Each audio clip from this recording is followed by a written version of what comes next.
everybody turn their microphone and lights off, please? Ready for you to start? 5, Blocking my name tag. 4, John, Mike. 3, 2. Thank you, and I welcome you to the March 22nd Board of Directors meeting. Our president is in transit right now down to Florida. She's trying to get down as fast as she can. Her mom continues to be in ill health, and so Sherry's trying to get down there. We have a very full agenda tonight. We're going to have some items that we're going to have to take out of order, so I hope you'll bear with us. But we are going to try to get all the way down to 3-member comments before we make any significant change. And with that said, I would entertain a motion to approve the March 22nd, 2018 regular board meeting agenda. So move. Is there a second? Mr. Mooney seconds. So I would like to amend the agenda to consider the whistleblower policy document that I circulated to the board members yesterday, so we can see if we can consider that today or think about how to deal with that, because that is something that we need to deal with quickly. So can I propose an amendment to the agenda? And would you accept that? Accept it, yes, as a friendly amendment, and does the second also accept that? Mr. President, Mr. Chairman, I'm not sure whether this is the time to say it. I've chatted with Twitter about this already. I would prefer to have a special meeting, but perhaps so as not to take it up tonight for reasons that I will discuss. Whether we should discuss that at this point or after it's put on the regular agenda, I don't know. I would think that it would be best to go forward, put it on the agenda, and then you can make that recommendation at that time. Yep, I think that's good. And is there any further discussion? If not, all those in favor? But you're making sure that the second has accepted. Have you accepted that? As a friendly amendment. I will accept that. Okay. Can we clarify where in the agenda you'd like to take that up? We can take it after member comments and after the executive session. Why don't we take that just prior to a Lakes, Docks, and Boats Working Group? Okay. Okay. And here's Ms. Bitzer.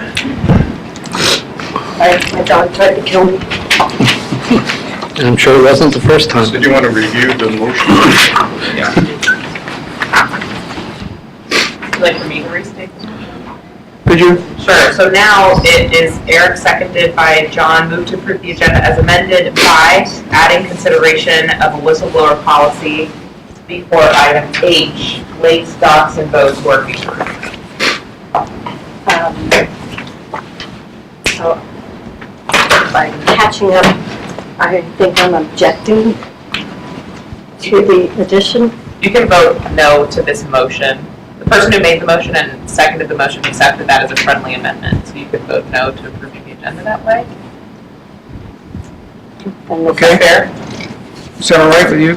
Julie, just so you know, I indicated my intention to make a motion for a special meeting to handle that. But that will be discussed at the time we discuss this motion. Let me catch up. Is this the financial resolution? This is the No. whistleblower. Whistleblower. The way the motion is currently stated to do what? Add consideration of the policy to the agenda tonight. That's all it says. You don't have to take action. John has expressed that he intends to make a case for not taking action tonight. So it would be a discussion. Yes. Do you want me to change the word to discussion instead of consideration? No, I want it as consideration. Let's leave it as consideration. We can have a discussion and take an You action. can do whatever you want. Okay, we'll leave it as consideration. All those in favor signify by saying aye. Aye. Opposed, say nay. And we will add that to the agenda, the whistleblower policy. With that, I would entertain a motion to adopt the consent calendar. Question? Yes. The item number 5 on finance resolution, is that has that been moved off of the consent calendar? Would you make a motion that I it would be? like to make a motion to move it off the consent calendar and move it down into the later items. I believe Director Samuel indicated as well that he would be arriving late and he wanted it to be removed from consent as well, so that we could discuss elements. Okay, and we can, if the motion passes, we can discuss that when Mr. Samuel gets here. I think that the Is there a consent second? item- If there's an objection, it comes off the consent calendar automatically. Okay, it does, all right, fine. Do you have a preference, board, about when you want to take that up? We'll have to deal with that after Mr. Samuel gets here in person. Great, We okay, can put it in the appropriate place at that time. sounds good. So the motion is, with the exception of Assessments and Finance Resolution 7, Purchasing and Procurement, to adopt a consent calendar. So moved. Not quite. The minutes, board minutes, I had submitted to Sabrina a slight change to the minutes from February 23rd. And it reflected what my remarks were as a member. If you would like those read, maybe Sabrina can bring those up for the words that I asked that did reflect correctly what I said. For the February 22nd regular meeting? Yes. Okay. She spoke during member comments at that time. And it would be revised to have the member comment section, number 6, Julie Bitzer, 2020 Peppermint Court, stated she is running for re-election as the South Lake District Director as an independent, self-funded candidate. Noted her election to the board took place after the board's vote to conduct the Tetra purchase referendum. Stated her support for a review of Reston Association's policies related to leaks. She just had me clarify and expand what her comments were at that time. Julie, is that acceptable? Yes. Okay. With that expansion of the February 22nd regular meeting minutes, and with the deletion of, or pulling for discussion of Assessments and Finance Resolution 7, all those in favor of adopting the consent calendar signify by saying aye. Aye. Opposed, say nay. And that motion carries unanimously. With that being said, we will now turn to member comments. No Patty's first.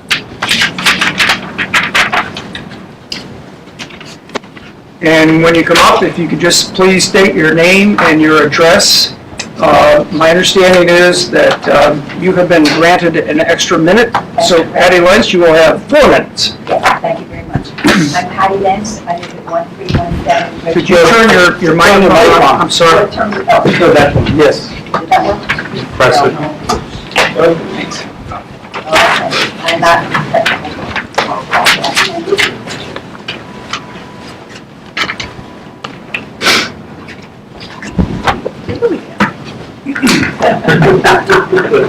Is that better? Yes, that's fine. Yeah, get it closer. I am speaking today as a concerned Reston resident in relation to a candidate's statement in the upcoming Board of Election. I came home to find a yellow flyer at my door. I read it. I then went online to review the statement submitted by the other candidates. What I noticed is that this one candidate made more defined statements on particular issues, also reiterated on this yellow flyer. I greatly respect the right to self-expression. Statements made by the other candidates express their concern in a more general, positive manner, noting need for improvement without reflecting criticism or inserting statements or viewed by others which would enhance support for their own position. There are 3 existing members running again for their positions. When one makes a statement about the board, it reflects on each member. As stated by the candidate, and I quote, "The board pushed for a full Hook Road rec area full facility rebuild with a mere budget of $122,000. I suggest this statement resulted in an unfair reflection on the 3 candidates. We don't know how these candidates voted, leaving a false impression. We, meaning Reston residents, expect information presented by the candidates to be true and accurate, especially when it reflects on information to others. Therefore, I owe those listening a reasonable explanation as to my statement. I am going to focus on just one area of the candidate's submitted profile, the Hook Road recreational area. I am a member of the Hook Road Working Group. The group was established December 2017. We are a great group consisting of 17 members. We speak our mind, respectful of all members' contributions, committed to the task appointed to serve. Our summation is on track to conclude May 2018, not the 1 year as expressed by the candidate. Most importantly, our conclusions are based solely from Reston residents' input, not RA board input. To restate the candidate's remark, the board pushed for the Hook Road rec area full facility rebuild. For the record, there has been absolutely no input on any matter in consideration for existing improvements or new enhancements, not even in the slightest tone by board liaison member Sherry Hebert nor any other board member in relation to the Hook Road project. Why this statement was made by the candidate, I do not know. I can only attest to the highest level of integrity in which the manner of the working group conducts itself. In regard to the statement, a mere $122,000, this is nonsense. All 17 members of the working group know the budget as part of the tools needed to do our job. Again, another disparaging remark related to the current board. I will close limiting my statement because of time. My purpose is to reflect the importance of fairness, to point out to the community that what people say, whether written or spoken, reflects not only on themselves, but at times on others, whether intentional or not. Over the 60,000 persons that we have a voice in our community, we were all mailed ballots. There was a lot to read and to interpret. Individuals will make personal judgments. Voting in the current election is so important. Please read, for the sake of those listening, please read the candidate statements carefully. Send them an email if there is something that you don't understand. Think about what you want for the future of Reston and the integrity of the person to carry that out. These elected individuals need to represent Reston in a professional manner as they are our voice. Please vote for those candidates that represent your chosen path for the future of Reston. Thank you very much for the opportunity to speak. Thank you, Patty. Joseph? Joseph Novo?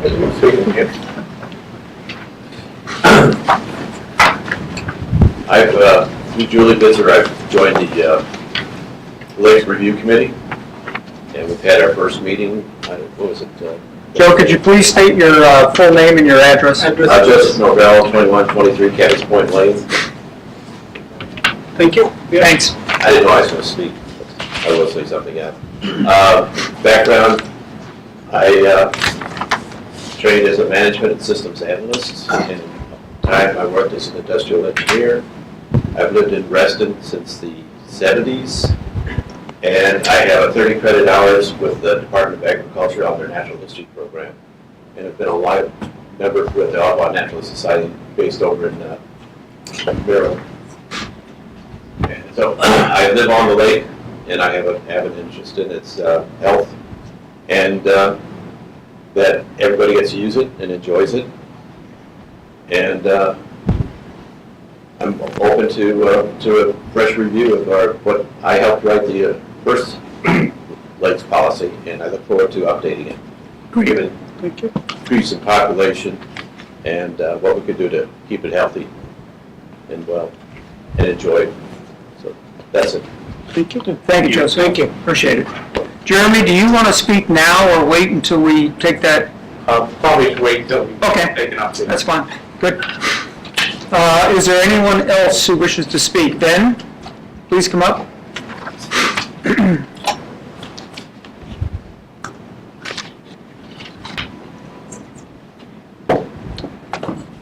Good evening, Board. Ben Aryer, 1531 Inlet Code. I'm running for the at-large director seat, 3-year term. As RA members, we should be concerned that RA provided record of voting households from the 2014 elections to one member. did not retain a copy, and changed rules so no one else can request them. There's an article you can read on Reston now, as per which the voting records that were non-confidential in nature, and I quote Reston now, that they were provided to RA member Irvin Flashman September 29, 2014. That one member openly supported a slate of 3 candidates last year, all of which won their races. This year, the member openly supports the slate of 4 for Reston. I'm sure the member is using this list for the benefit of campaigning for the slate he favors. Meanwhile, other candidates are unable to present their platform to this list. Why is this important? In 2014, 14% of households voted. Last year, about 18% of households voted. The increase in voting members is slow because it is mostly repeat voters that participate in the RA election. Note that campaigning for 14% of voting households is much more targeted and effective than voting for 22,000 households, which is the list of 22,000 households all other candidates have been provided. So now you have one member with a list that no one else can obtain, and he's free to use it in whatever capacity, making Reston vulnerable to outcomes that are not representative of the general Reston community. Note that this list of voting households is also the same list that votes in referendums. If you have a referendum on one of Reston's open spaces, I'll just be another. No, that was Sherry joining, keep going. If you have a referendum on one of Reston's open spaces, and the builder is using this list for their benefit on one side, will you fight back for Reston and get your platform in front of that list?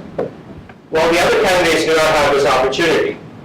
So I asked the candidates in the slate of 4 for Reston, 2 of which are on the board tonight, to publicly disavow the support provided by this member and provide all the candidates in this election reasonable assurance that this member will not use this list to further your campaign unfairly.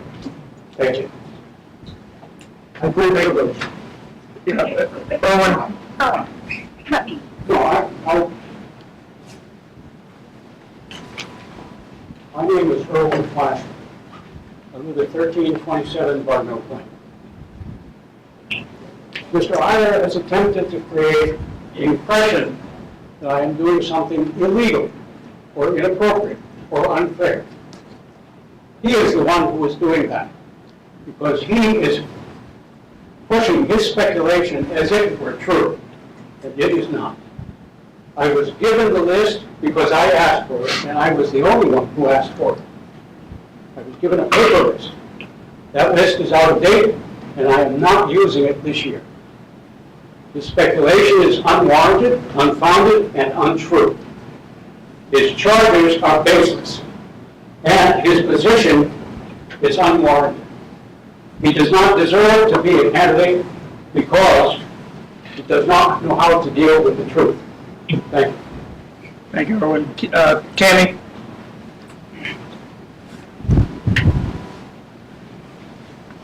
Tammy Katrine, 2503 Foxcroft Way. I am one of the 4 for Reston. I'll use that list that Erwin got when he asked for it from the board to campaign for Julie Bitzer in her election. This year, the discussion didn't even color that list because it is out of date. So the idea that it's being used to anyone's disadvantage is absolutely incorrect. And I highly resent being portrayed as somebody who's cheating in this election. Our issues in Reston are way too important to deep dive into negative campaigning when our community is being threatened by so many challenges. We need to work together, we need to be civil, we need to be humane, and we need to support each other. There are tons of smart people in this community. We do not need this kind of innuendo and backstabbing. As Kate said in the speech to the 17 candidates, we have to live together when this election is over. So please, knock it off. We're sick of this. Thank you. Thank you. Okay. Okay, I could say something.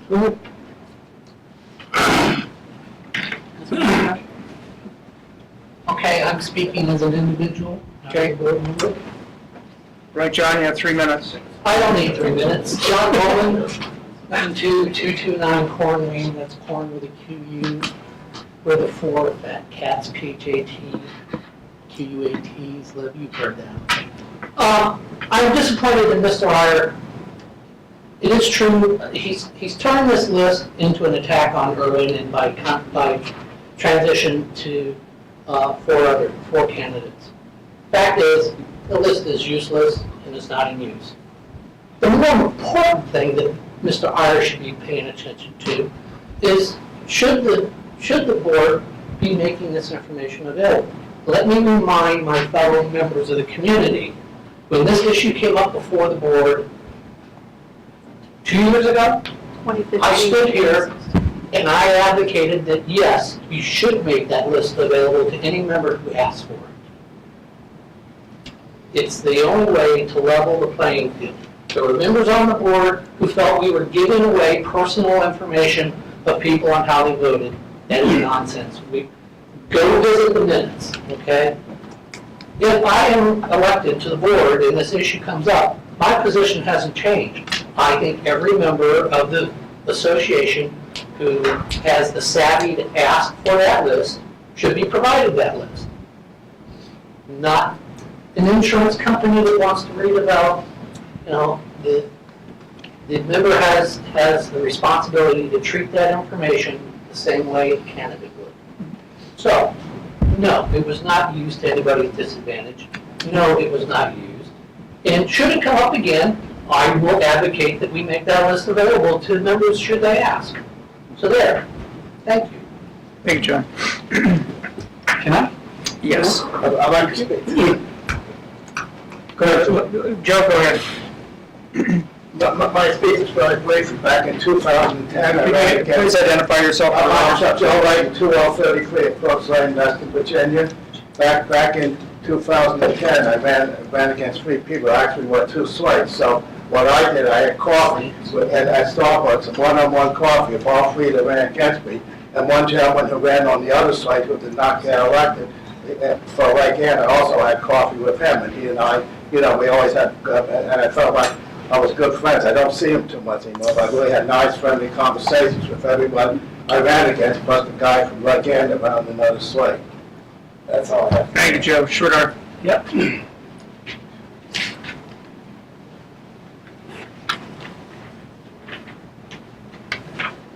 My name is Sridhar Ganesan. I'm speaking as a member and an at-large candidate.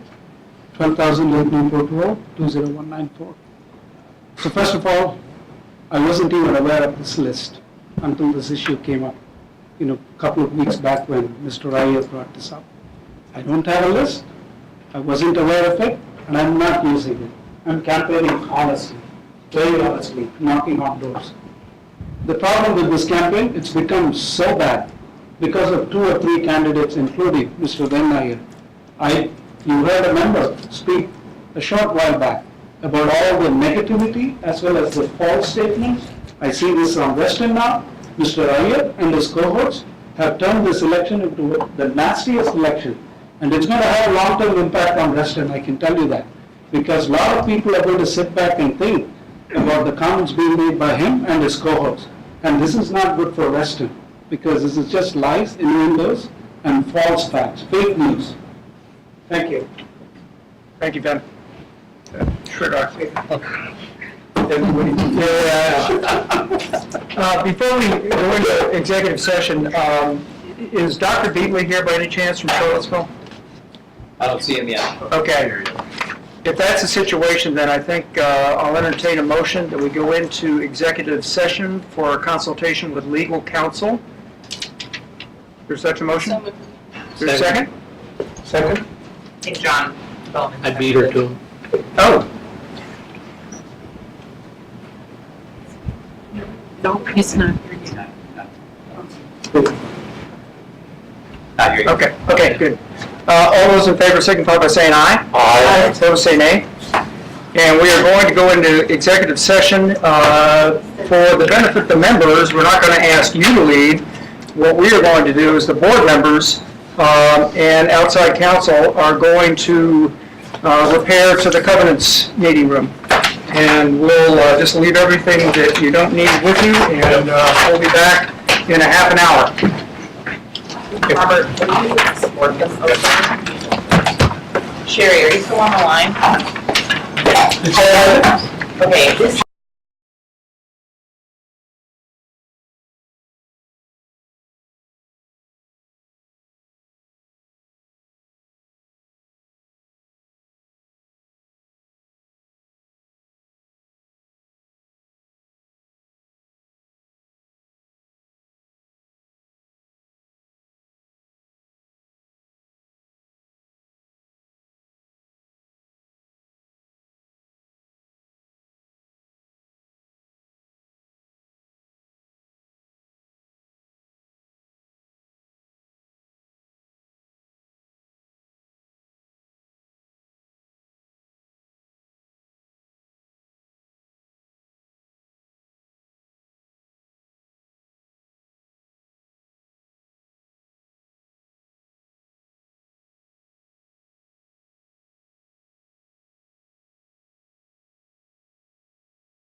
Okay, we're back from executive session. Mr. Mooney, do you have a motion to make? I do, Mr. Chairman. I move that the Board of Directors certify to the best of each member's knowledge that only those matters appropriate for executive session of a personnel, procurement, or legal nature were heard, discussed, or considered by the Board of Directors during the executive session. I second that. Is there any discussion? If not, all those in favor of agreeing to this signify by saying aye. Aye. Opposed, say nay. That carried unanimously. And at this point in time, we're going to move item G up, Biophilic Cities Network Designation. Dr. Bately from Charlottesville is with us, along with Doug Britt, if they would come forward for the presentation.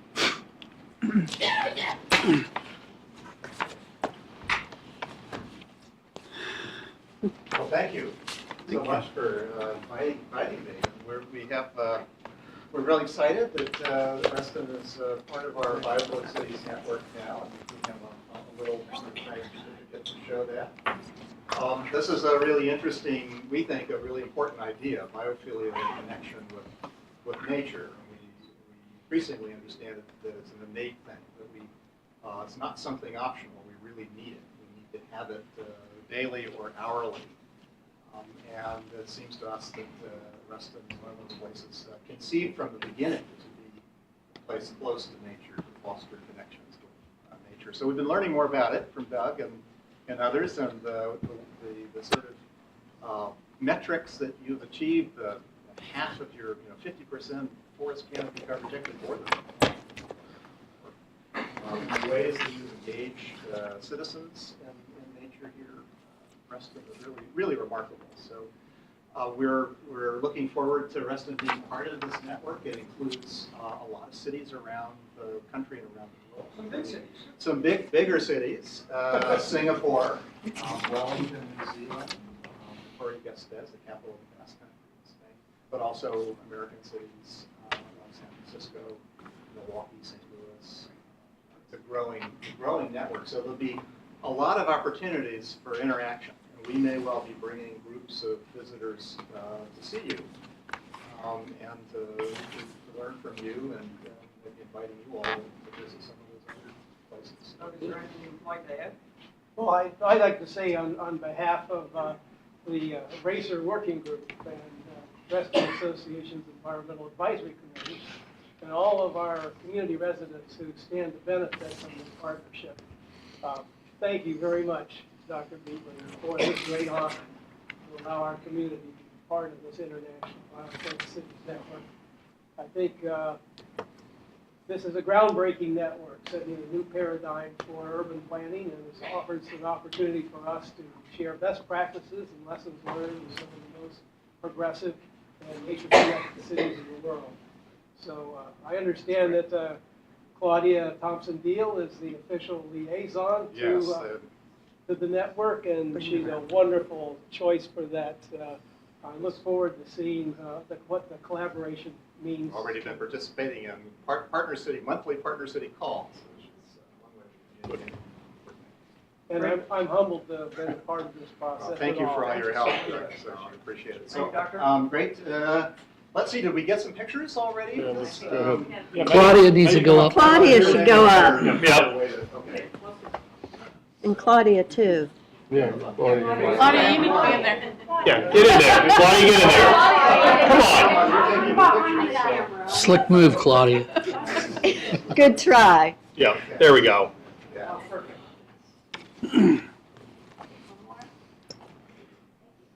One more. Fantastic. Thanks so much.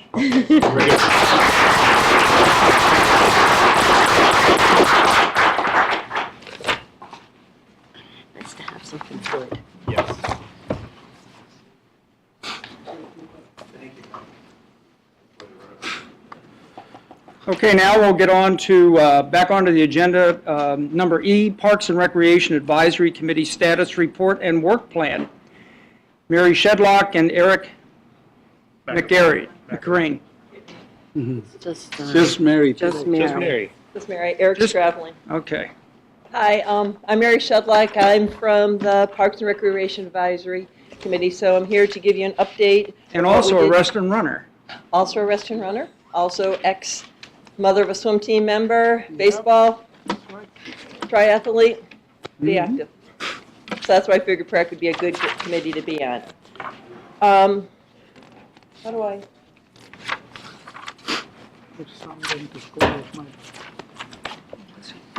So what we want to do is, I think everyone's pretty familiar about what PrAC actually does. If you want me to go through what the advisory group does? Please do. Okay. Back a page.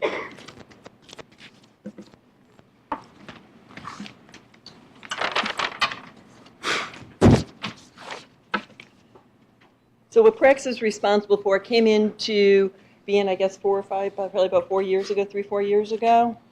And the board basically said to do the sound management and development of our facilities and amenities that we give to the members, and also for the delivery of any programs that we do and leisure activities, and then also to help in the prioritization of the capital improvements of the recreation services. Currently, the membership of the group is very small. We've had a lot of turnover a couple of years. I think right now there's about 4 people. But the goal is to have representatives from all of the different organizations, whether it's swim team, baseball, lacrosse, tennis, all of the different work groups. So if you know people that would be good for it, have them to apply because we could use more membership. And Julie's been great. She's been our liaison consistently through it. As part of our responsibilities, we need to evaluate the common area facilities and to basically decide whether they need to be improved or if facilities need to be improved, how they can be changed to meet all the growing needs of Reston. Be involved in the assessment of the parks and recreation needs. Are there programs that need to be changed or improved? Identify opportunities for funding and partnerships to implement the facility and programs and improvements. Next, also the evaluation of the programs we currently have and whether new things need to become or if anything needs to be eliminated. And then working with the association's Parks and Recreation staff, figure out how we can go ahead and optimize the members' experience with the programs. And additionally, get involved in any membership planning and evaluation of different activities. And then also be involved in the capital improvement plan to figure out the prioritization. 2017, we have several things that were on our work plan. We were able to just successfully complete several of them, and a couple we need to carry forward due to the small population that are on our committee. One of the things that we have to carry forward from 2018 is a sports council. And in that, we were able to have one meeting in January, February of last year, where we brought in different members from baseball, swim team was there, the triathlon, they came in, and this is our second meeting that we've had. And in it, we've been able to go ahead, and the members, the different people that have appeared have been very energized by it because they realize there's a lot of energy when they get there. Either they're able to realize everyone's competing for the same priorities. There's only limited baseball fields, there's only limited fields, and how do they get one priority? Everyone's asking for the same thing. So what our goal is to be able to go ahead and stand that up as a separate group within it and be able to have them self-meet.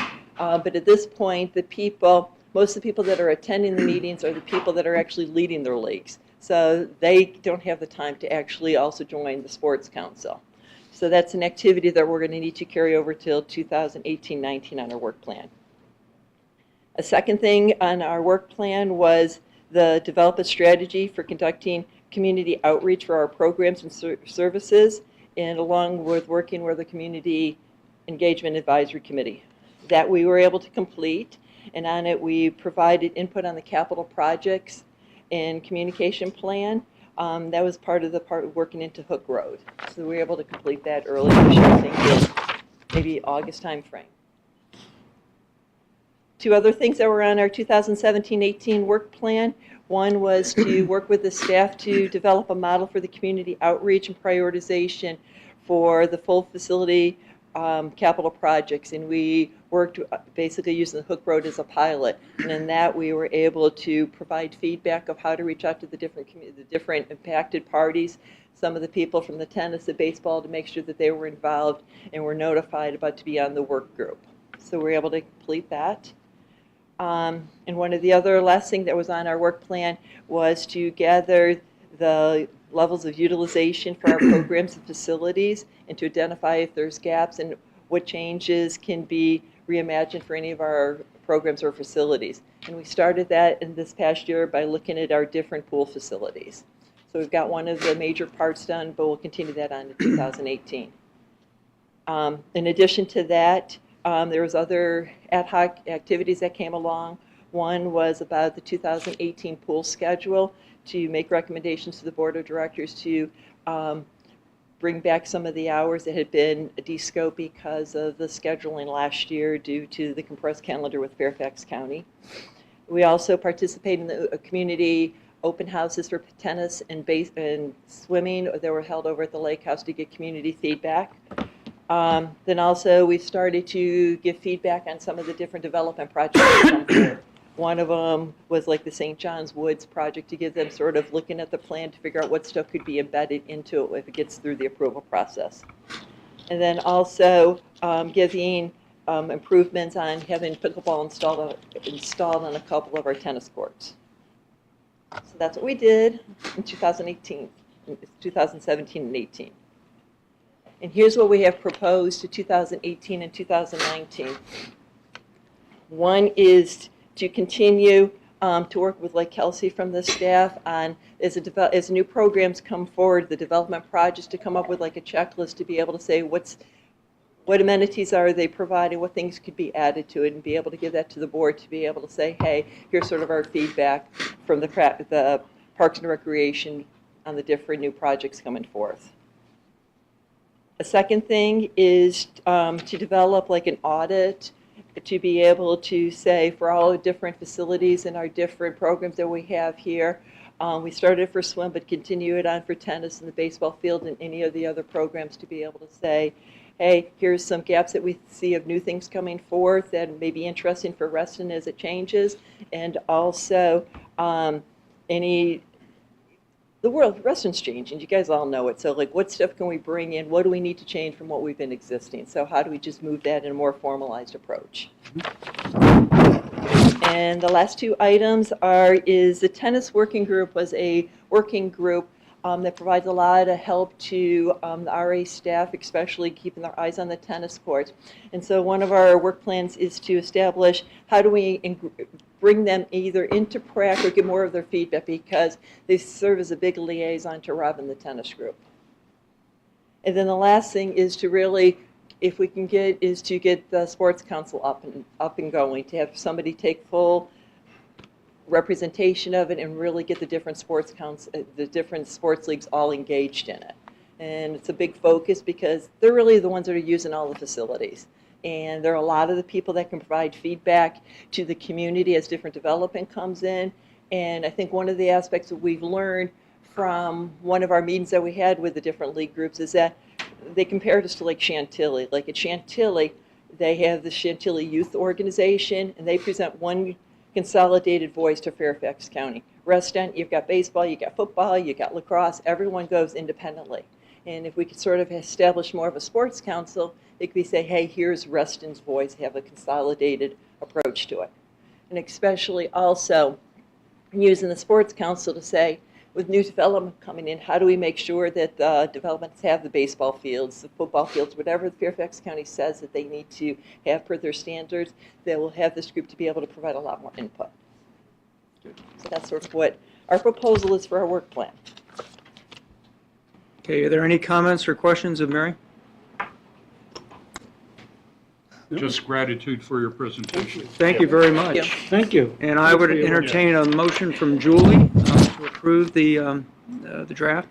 I would be happy to make that motion for my most favorite committee. Second?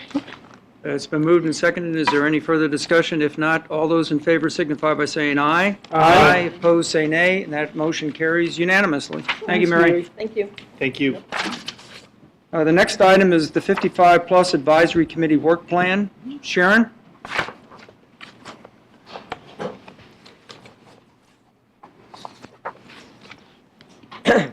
Good Good evening to everyone. Apologize for my voice. I'll do the best I can. First off, the purpose of this is to present the 2018-2019 work plan. And to begin, I want to just a few comments on the context for this 55-plus work plan. I want to salute you, the board, for recognizing and supporting the changes that are taking place within our community of adults who are 55 and older.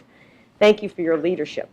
And I also want to commend the staff, the RA staff at all levels, for their vision in working to lay the groundwork for these changes, which means reaching out to volunteers, myself, listening, and skillfully moving the process. Having worked for trade associations most of my career, I understand the challenges of acting as staff, as the go-between between the volunteers and the board. So commend it for doing that.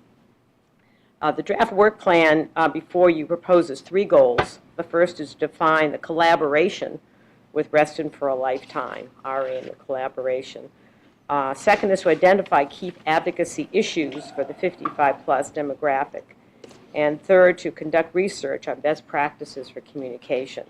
To explain those a little bit. To conduct the work, we've actively recruited new committee members with a goal of attracting a diversity of candidates. We've moved what was afternoon meetings to evening meetings on Wednesday evenings to try to attract people who are still working or thinking about leaving work, and really to bring in a diversity of community. Already several new members and various ages, one under 55, I'm delighted to say, has agreed to join the committee.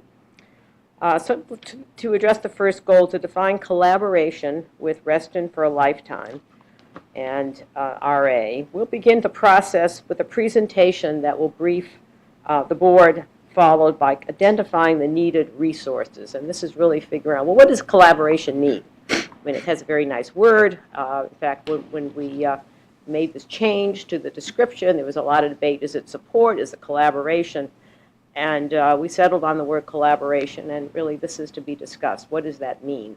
And certainly certainly I have a number of ideas, and we'll be discussing this with the committee in terms of really trying to fill in the spaces. And that is that item is due by June in terms of reporting back on that goal. The second goal is to identify the key advocacy issues for the 55-plus demographic. Development changes in Reston cuts across all ages, I think as we've heard before.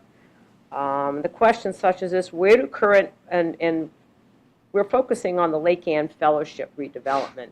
I think one of the big questions is, and one of them we'll ask, not to be answered this evening, of course, is such as where do current residents live while this development takes place? And so we're going to be looking at this and coming up also with a checklist of what do we need to look at in terms of new development relative to those 55 and older. The third goal is to conduct research, and this is from the best practices for communicating with the 55-plus group. And we actually have already had someone step up to really conduct some research and to look at this. Yes, we know most everything takes place on email, but certainly we're not reaching everybody who is not on email. And age, really, and technology don't necessarily, one is not a bar to the other. So we want to look at this area. So again, I will say thank you to the board for your leadership and your vision, looking at those of us who are greater than 55 plus.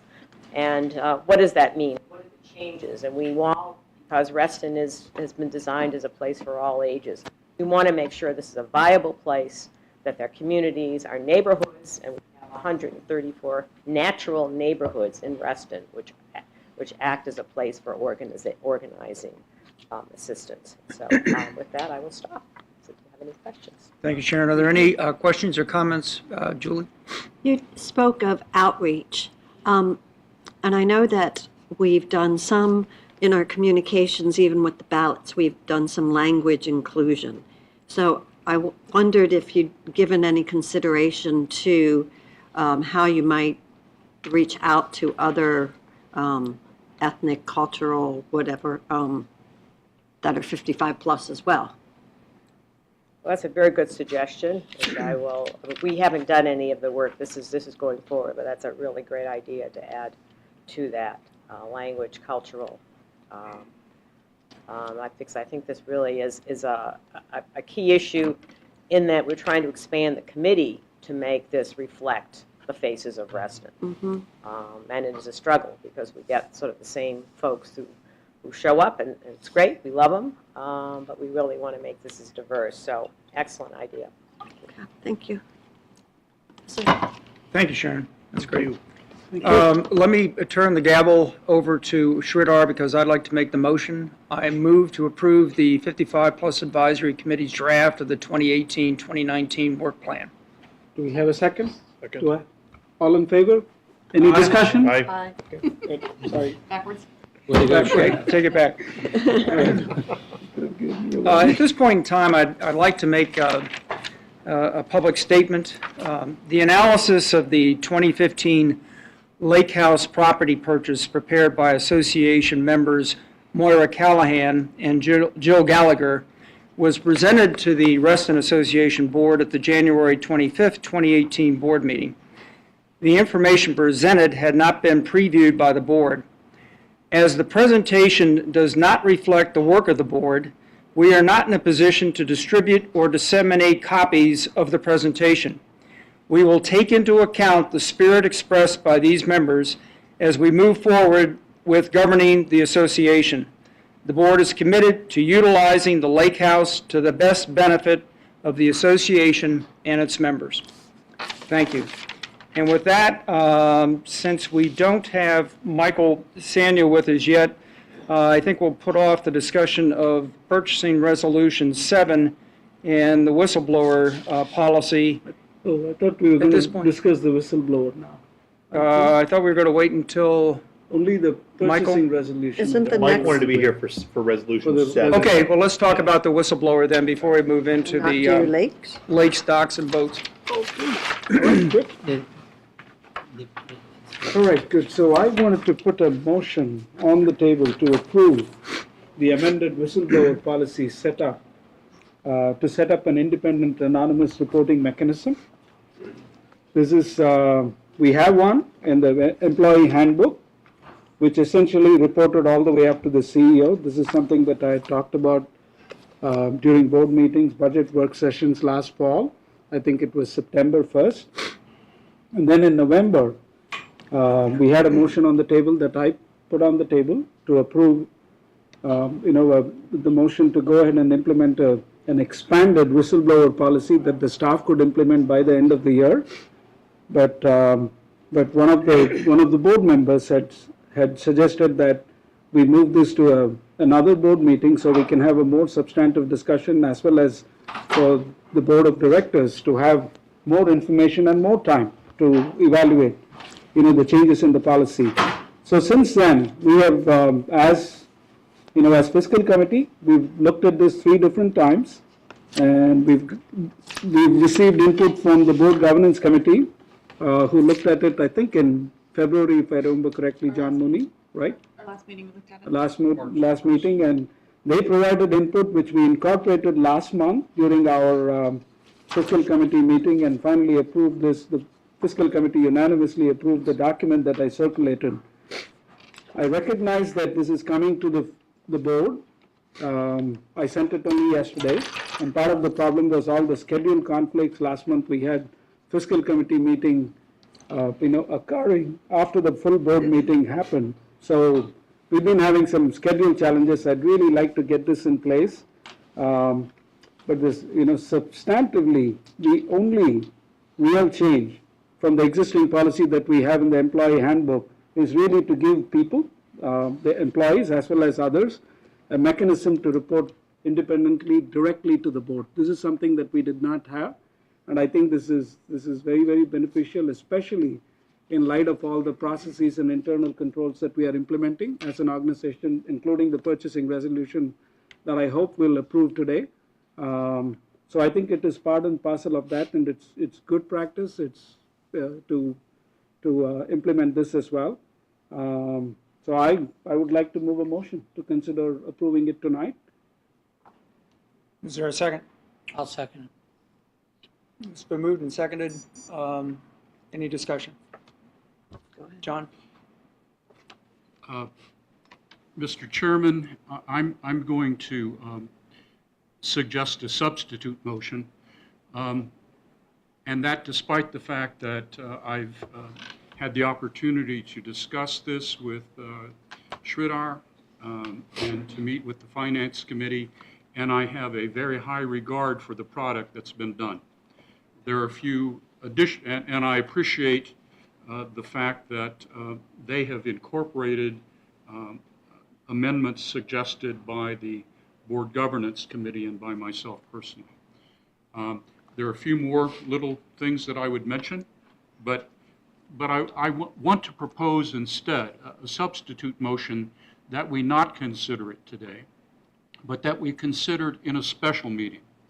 Let me tell you why not today and why a special meeting. This policy is meant to prevent mistakes like many believe Tetra was. It's to allow people to blow the whistle if they see something untoward going on, if they see something not in the best interests of Reston. And that is very important. But the reason I don't want to do it tonight is that there is another measure, another protective measure against mistakes like Tetra. And that is that this board be a deliberative, truly deliberative body. I believe that many of the mistakes were made at Tetra because the board did not independently assess the information that they received. And that is the main standard defense against mistakes, against bad expenditures, against bad decisions generally. And I simply, as much as I admire this, I believe that receiving it, some of us saw it on January 22nd. Not all board members saw it then. All board members did not receive it until last night, as Sridhar has acknowledged. And I believe that we owe it to the association to take a deliberative moment and consider it so that we look at it from all perspectives. Secondly, why do I want a special meeting? Because I share the deep concern of Sridhar that this board finish this job, because we don't want to have to start again with a new board. This has taken long enough. This is a very important defense against mistakes for the association. So I would like this board to finish, which it has begun. And when I say the board has begun, I have to say it is especially Sridhar himself personally, with the help of Rob and with the help of Eric, the chair of the Finance Committee. Fiscal Committee. The Fiscal Committee, I'm sorry. They have worked like dogs to finish this. And we need the team now in place to finish it, and that's why I propose a special meeting. And I would be more specific and propose a special meeting on next Wednesday, March the 28th. It's right after the Board Governance Committee has a meeting, so at least some of us will already be here. And I think if we have the time to read it and discuss it, ask questions of Sridhar or Robert in between, we will be able to truly give a deliberative decision on this. Thank you. That's a motion. Is there a second to that substitute? We've already got a motion on We the have a table. motion. The motion is already on the table, so do we have a discussion around this? Yes. Then let's go around the table, I guess. Yes. Roland? Yes, I am one of the people who last fall, when this whistleblower policy idea came up, I asked that we as a board needed to have in front of us materials that we could review and assess and have time for members to make comment on. At the time, there were no documents. I'm appreciative that both Fiscal and the Governance Committee has had an opportunity to see some of the work that's been done, and I very much think we need a whistleblower policy above and beyond what was in the employee handbook. I'm accustomed, frankly, to, in my years on the board, that materials come to the Board Operations Committee. That's part of our standard operating procedure. We review and determine, is the item ready for review? It gets accepted. There may be some tweaks between that BOC meeting and then the public. When we put the board package together the Friday before the Thursday meeting, everybody has access to that and those documents. About 9:30 last night is when Sridhar did share what had been pulled together.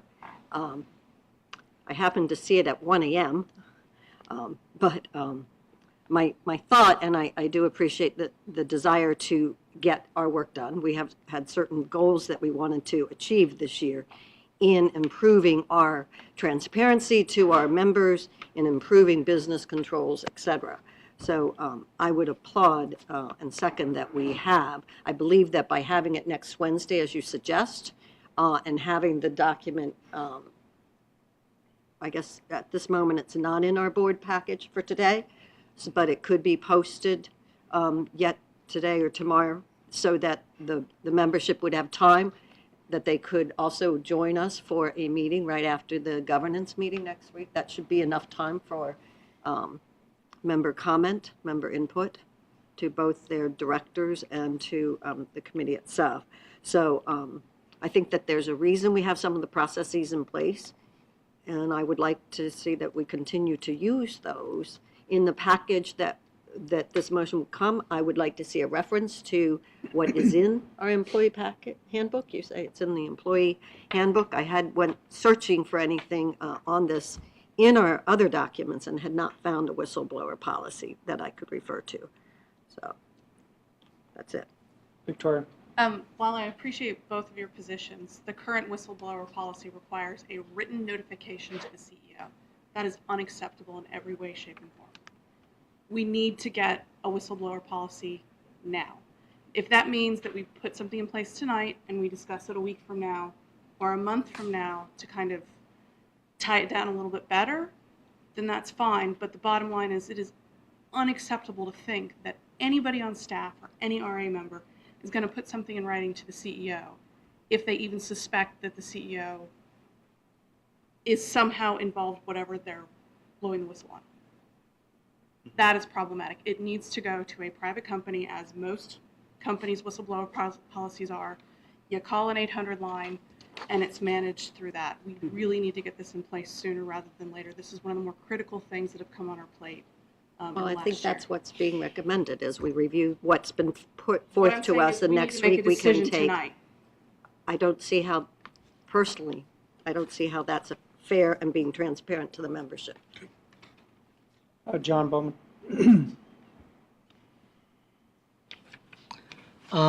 Doesn't surprise me you didn't find the whistleblower policy. That was one of the lessons we learned from that unfortunate event a few years ago, that we didn't really have anything at the board level doing that.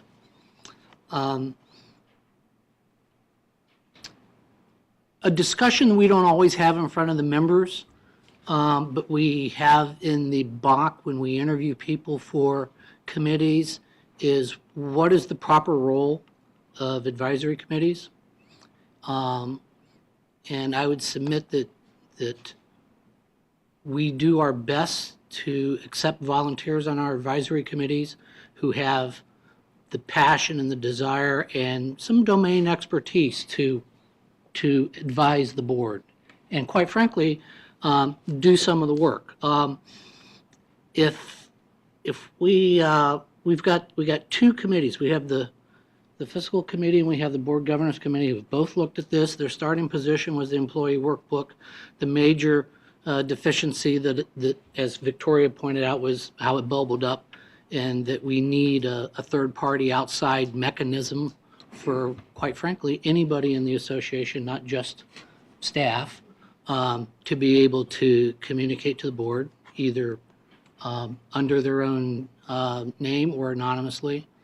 I think we should accept the work of the advisory committees who are doing the work for us and not wordsmith everything they do, although I did convey to Sridhar I had some some wordsmith concerns about some tense that was in here, but they're trivial compared to the fact that we need this, and there's nothing that says, with all due respect to Directors Bitzer and Mooney, I could read this every hour between now and next Wednesday, and my opinion wouldn't change. I'm going to support it. So I'd just soon get it done with tonight. Now, I would submit that the concern is we're not going to revisit it often enough for it to stay current. Well, we have that problem with all our documents, and that topic comes up with every board resolution we have. And this board, and I hope the board that follows it, will continue to be diligent in seeking to properly update those documents. So, but I support moving this forward tonight. Anyone else have a comment? I'll very briefly echo one thing that John said is the expertise on the fiscal committee was central to creating this document over a period of over several meetings, over several months. We look to them as outside experts in audit and in finance, and with corporate expertise to say, advise us. We have a policy that we know is not okay. It's really substandard, and this is the work product they gave back to us. I take John's point. In our packet. This was a bit of an artifact that we've had 2 fiscal committee meetings between the last board meeting and this, just because partly February is an odd month, right? And so it tends to shuffle things around when you meet on certain Mondays and certain Thursdays. We've looked at it a lot. We've put a lot of thought into it. And so I suppose I'm in the position of I'm comfortable with it. I know the fiscal committee is comfortable with it, and I know the governance committee is comfortable with it. And I think it's ready to go. Any further discussion? If not, we'll take a vote. All those in favor signify by saying aye. Sherry, go, Sherry. Aye. And the motion is What is the motion? I was just going to say, I also looked at it from a kind of an HR perspective, and when I saw what we had in place many months ago, I was part of the meeting, and I would like to, Robert was in that meeting as well, of just how the one that we have now is created. So fundamentally, we're just changing some of the reporting that it, gets reported through a 1-800 or through a third party to the board of directors. That's how my nonprofit works. It doesn't make any sense how we have it now. I would support the document that we have in front of us tonight. Thank you, Sherry. Okay, all those in favor signify by saying, Dan, Could you restate the motion, please? Sure. Yeah, What is it I'm voting for? Move to approve amended whistleblower policy to set up an independent, anonymous reporting mechanism. And does that reflect the document that you sent to us last night? Absolutely, it does. It would be that same document that you would It is the have same be document part with and no parcel of changes. the amendment? Yep, it is the same document with no changes to it. Okay, Sherry votes aye. All those in favor, other than Sherry, signify by saying aye. Aye. Aye. Opposed, say nay. I'm abstaining. Likewise. And I'll abstain as well, but the motion carries. Thank you. Okay, now we're going to turn to Mr. Mooney to lead us in a discussion of item H, Lakes, Docks, and Boats Working Group. Thank you, Mr. Chairman. If I can find my cheat sheet here.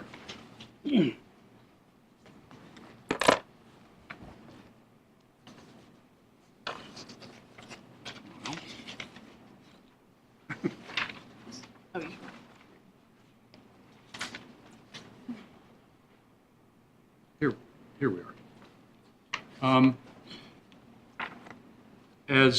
As was discussed here at the prior board meetings, there has been a repeated request especially by members who live on the lakeside parts of our community, to review the lakes, docks, and boat regulations of Reston Association.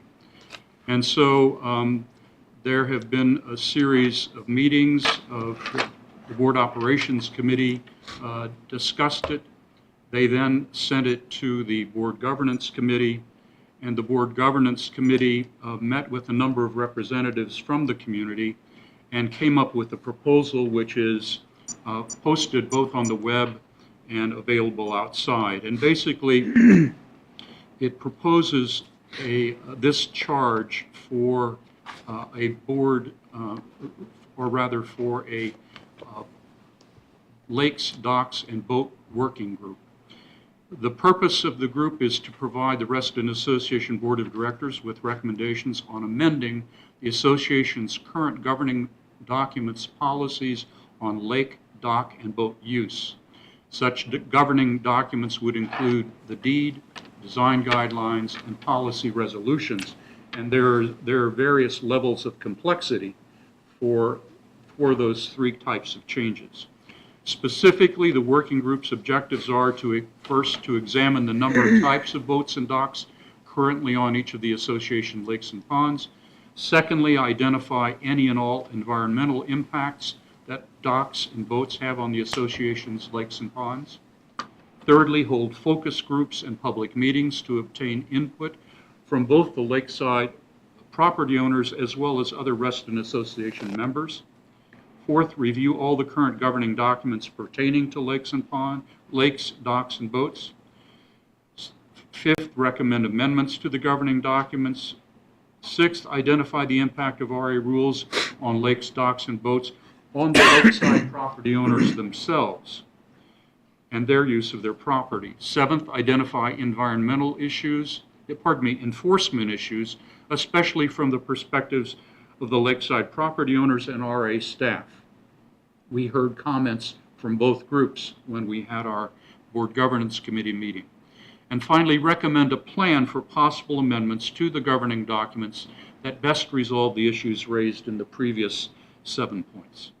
The target dates for the group would be March 27th. Today we would authorize this, and we would issue a call for candidates to the group. We are contemplating a total of 15, 2 from each lakeside community, 1 member from the EAC, 1 member from Parks Recreation Advisory Committee, and 5 non-lakeshore RA members. And that's because lake maintenance costs are covered by the general membership, it should be known. So, and then in May, the Board Operation Committee would interview candidates for the working group. May 24th board meeting, the board would appoint working group members, and then we would have a target date of November 15th board meeting for a presentation of the working group's recommendations. Thank you, Mr. Chairman. Thank you, John. So I would ask for a motion. I would move to approve the proposed charge of the Lakes, Docks, and Boat Working Group, including its purpose, objectives, target dates, composition, and coordination with other committees, and direct staff to issue a call for candidates. Second that motion. Okay, before we have discussion among the board members, Jeremy Novak, would you like to have comments? Yes, Please come forward. You'll have 3 minutes. All right. My name is Jeremy Novak. I live at 2005 Halyard Lane. I reinforce the board's recommendation to establish the Special Lake Task Force for this policy. As the board had recommended, it included suspending enforcement of lake actions until this review was completed in November. The Governance Task Force also met a meeting and enforced the same recommendation. There's been a lot of changes to enforcement and interpretation by the Reston staff. And currently, there are many residents who have been cited for infractions and shouldn't be. Unfortunately, the recommendation that it has now does not include suspending the enforcement of these procedures, and states that with the advice of the covenant staff, the legal committee will, as soon as possible, decide how to enforce related RA documents. Unfortunately, it is the covenant staff and the legal committee that are part of the problem. And the enforcement of these regulations should be halted until such time as the recommendations from the task force can be included into it. On top of that, The major problem on all this has been because there were no residents who lived on the lakes that were included in any decisions, and it was all done by Lake Reston Association members who did not live on the lake. Therefore, as opposed to the recommendation from the committee, I recommend that there should be 2 people from each of the lakes on there for a total of 8. Somebody from the Environmental Advisory Committee and somebody from the Park and Recreations Committee. But I recommend only 3 additional people who do not live on the lake to be included in the policy. Thank you very much. Thank you, John. John? Two quick responses. In my effort to hustle through this, I should have said that the working group size of 15 is approximate. If in the decision of the person coordinating that group, it should be expanded, that is possible. And those are approximate representations. So there is some room for judgment. Secondly, I failed to say that the Board Governance Committee recognized, I should say, the separate and distinct role of the Legal Committee, so that it is only with the advice of Covenant staff, the Legal Committee will recommend how to enforce RA regulations during this policy review period. So we would not do that as a board without that advice. Okay, the motion has been made and seconded. Is there any further discussion by the board members? First, Julie and then John. I just wanted to reinforce John's statement that the lakes are owned by the association and they are an asset for enjoyment by all members. So we felt it was really important that we had representation from those who did not live and own property on the lake. John? So when you were having your discussions about how to give this charge,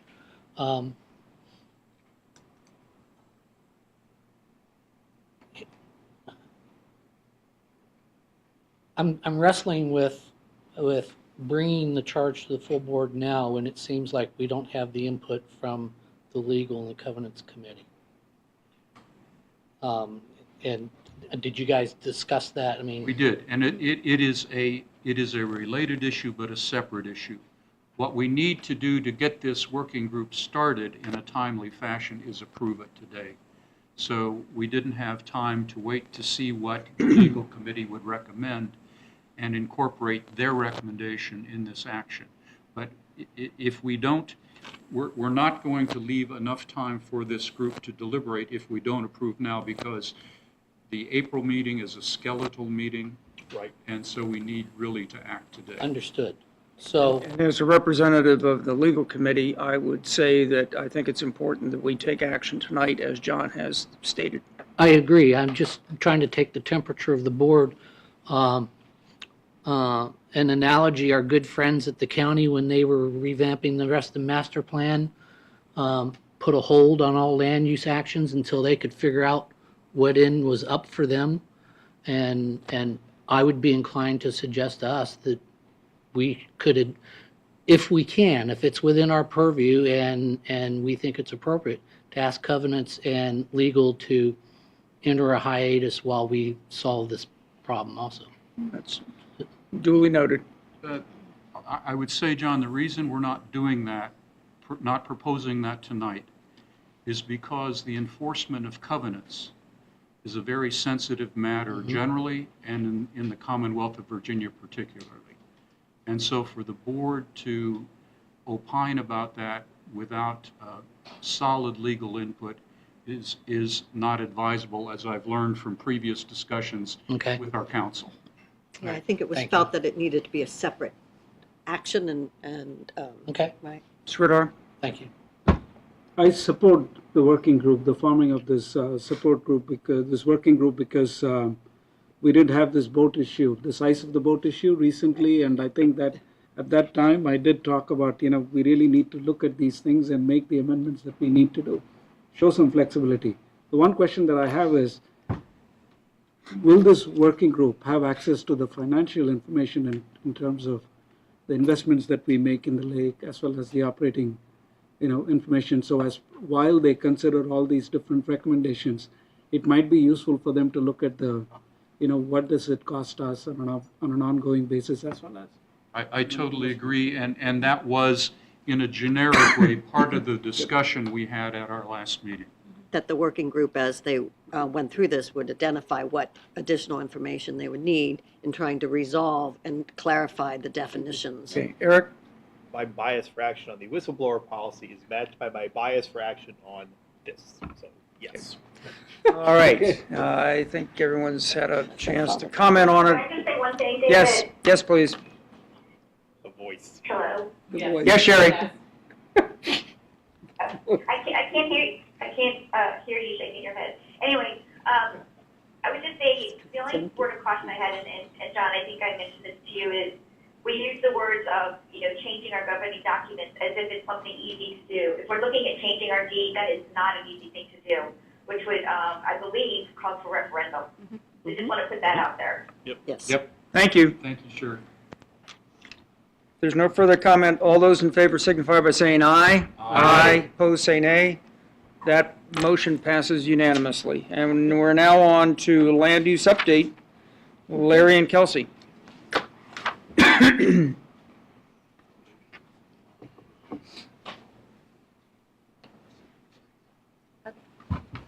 going to give Kelsey the spotlight tonight for a brief update. Thanks, Larry. You are welcome. Good evening, everyone. So we just have a couple of update items we wanted to touch on this evening. First, the Lake Ann Fellowship House. They were supposed to attend the DRB this past Tuesday, but unfortunately due to weather that was canceled, so we hope to provide you with some new information. But just a quick overview, we wanted to talk about the current development proposal and actually to answer the member's question earlier about relocation of the existing residents that live in the two Fellowship House buildings. As you can see, this is the draft proposed site plan. They propose to build a new building with all 240 residential affordable senior apartments, and that would be at the far side of the site. And they would actually build this and retain the two buildings at the same time. So the proposal is that once the building's complete, the residents would only have to move once, and then they would take down the two buildings. And as part of the project, they would also be selling the second half of the land for single-family residential market rate development. So as that comes back to the DRB, we'll announce it again, and then we'll be sure to come back with any other information as we learn more about this proposal. So they move once permanently to the new building when the new building's built. Exactly, yeah, and then they take down the other two. As to whether or not that will work out, we'll see, but. This is what CPDC had presented, I think a year and a half or 2 years back, and I'm glad it's still the same. It's good. Yeah. Very good, yeah. And then we're going to touch on a couple other current development projects. One is Reston Gateway. So just to give you context here, the project's located on the south side of Sunset Hills Road, and that will be directly across from the new Reston Town Center Metro Station. So actually the bridge will feed in right into this site, the pedestrian bridge. So this is a rendering they shared at P&Z this past Monday, the 19th. They attended for an information-only session. Their applications were just turned into the county. They've not been accepted for review at this time. So they're at the very early stages of their application process through the county. And just to give you a quick overview of the project, it's a 33.3 acres site, zoned PRC Town Center.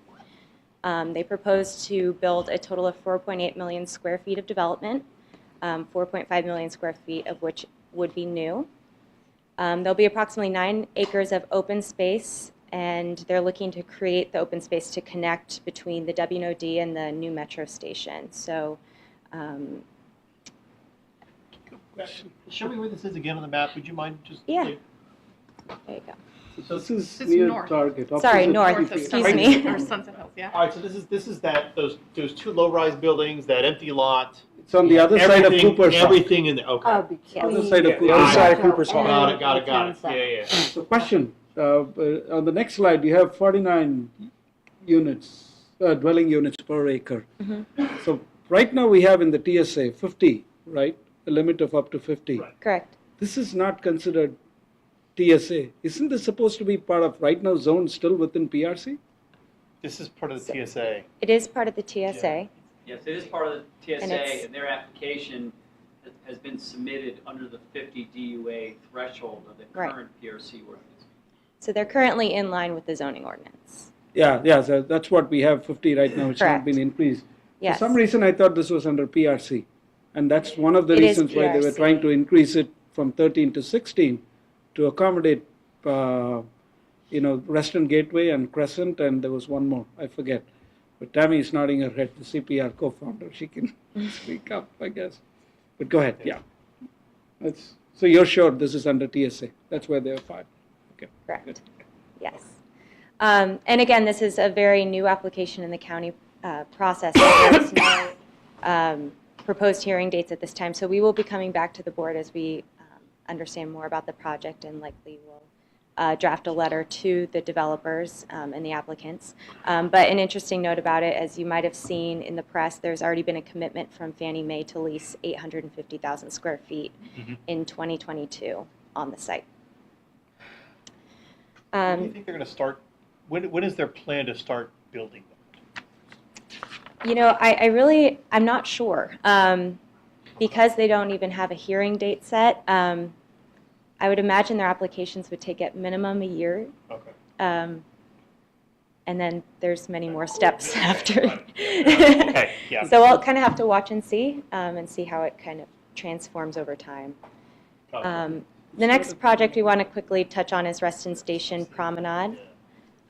This is located at the corner of Sunset Hills Road and Wheelie Avenue, and it's directly adjacent to Reston Station. So there's a quick rendering of that corner there, so you can see where Reston Station is. All the medical buildings, the one-story. Yeah. That's Yeah, what they- this would they've take got over. Exactly. The purchase on, or the contract for basically that whole block, which includes the bank building, the one-story medical condo buildings. Yeah. And then also, there's a little piece of county property at the back. And you can see that this rendering has the kind of Helmut Jan building on the background. That's on the other side of Reston Station Boulevard. This is looking kind of southwest. Correct. And so that lot they just put in, that sort of second Uber lot, that's a temporary thing, right? That's, this new thing would replace that. Everything around Aperture. Got it. Yeah. Okay. All right, so this is actually being heard tonight at the Planning Commission. So tonight is its public hearing, and just a quick overview of the project. It's a rezoning of approximately 8.4 acres to the Planned Development Commercial District. They're proposing 1.24 million square feet of mixed-use development across those 4 buildings you saw in the image. The residential development will be up to 460 units with an additional 80-unit option between a residential and hotel configuration. P&Z voted to recommend approval of this proposed project at their end of February meeting. And again, this is being heard tonight at the Planning Commission. RA staff did provide comments, which the board received. You go back one slide? Sure. So they're anticipating that it's going to be low-rise, not, right? The way No, this it's, picture? there's high-rise buildings, yeah. So it does step down at the corner here, and this is just a rendering. Like, this is where the bank is now. Yeah. Right? And this is the parking lot. And so this is Yeah. the high rise. Yeah, right. Oh. Yeah, so it kind of steps down towards that corner. 2 high-rises and a 2 low-rise. high-rise and a low-rise, yeah. Any other questions on that project? Lots of green space? You're not There's a getting roof that. in the middle. Any improvements to the $500 intersections? I don't know of the specific improvements offhand, but I do But believe there is they will something. do their required traffic improvements. Because that intersection's already hellish. And a soccer field in there, right? But I know they worked very closely with the planning commissioner to incorporate more green space, especially at that corner, I know to help bring trees. people inside the site and kind of across it. So Green roofs? I don't know that detail. Paint them green. Right. And public art? Yes, they will be doing public art, correct.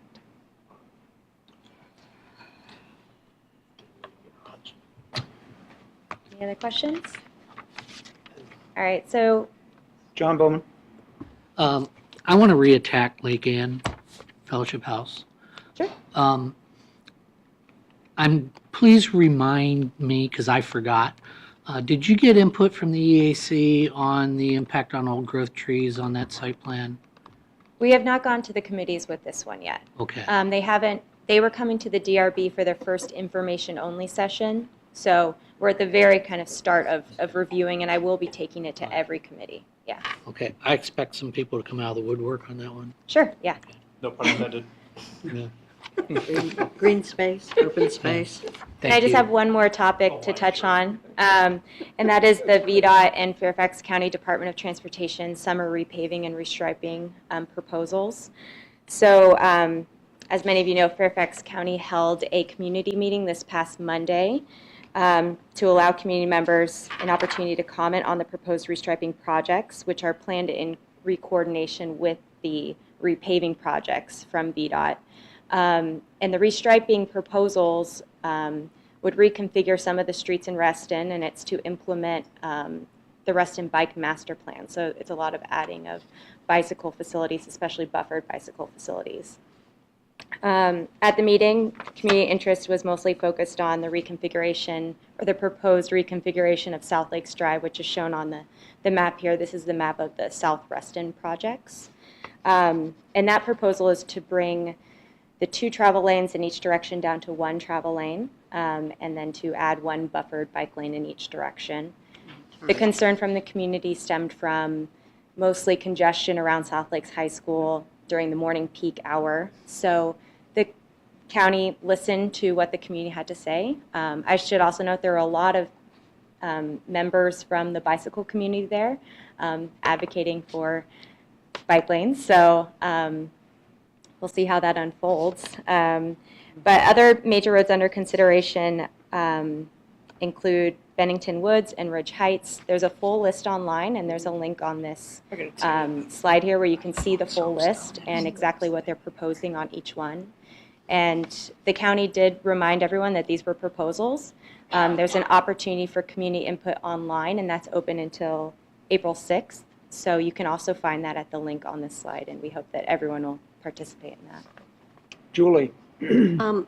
For the edification of our members and audience, because I did go to this meeting on Monday night, as did Mr. Bowman, and restriping refers to, what I took out of it was a lot of it's focused on creating the bike lanes, the turn lanes, like we've seen done on Soapstone and on Lawyers and Twin Branches.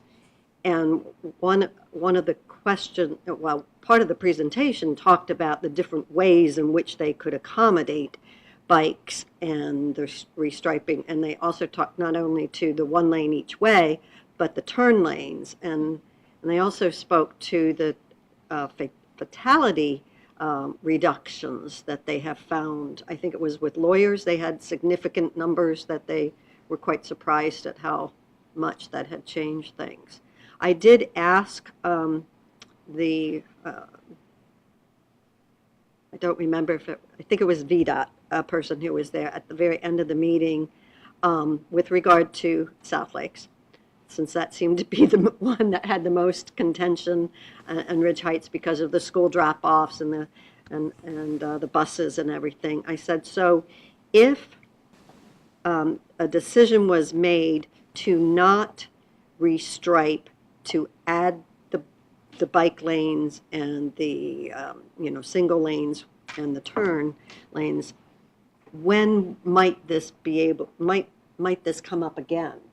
that the community, as we move towards more bike use in our community, went and maybe we get the grid of streets in, maybe people would have a different view about South Lakes being the east-west corridor. And they said it would probably be 10 years before any restriping would come into consideration again. Wow. So I mean, it made sense when you think about, budgets and when did roads come into, just the fact that how long it's been to get that road paved. But the fact that we wouldn't probably be able to address the change or the encouragement of the bike lanes for probably 10 years. I thought that was an important piece of information. Okay. Anything else? If not, thank you, Kelsey. Thank you. And we'll move on to Garrett Skinner. And capital improvement planning, first quarter status report and second quarter projects list.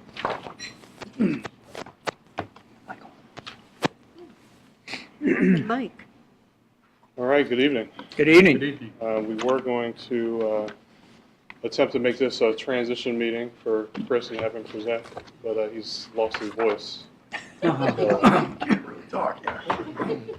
So he's going to stand up here and support and answer any questions that I may not be able to answer quickly for you. So I'll start off with the overview, first quarter overview of the capital project status.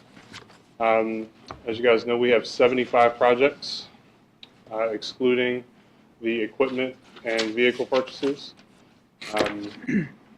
Pedestrian pathway lighting and lake house, or the Lake Ann Dam projects are currently on hold.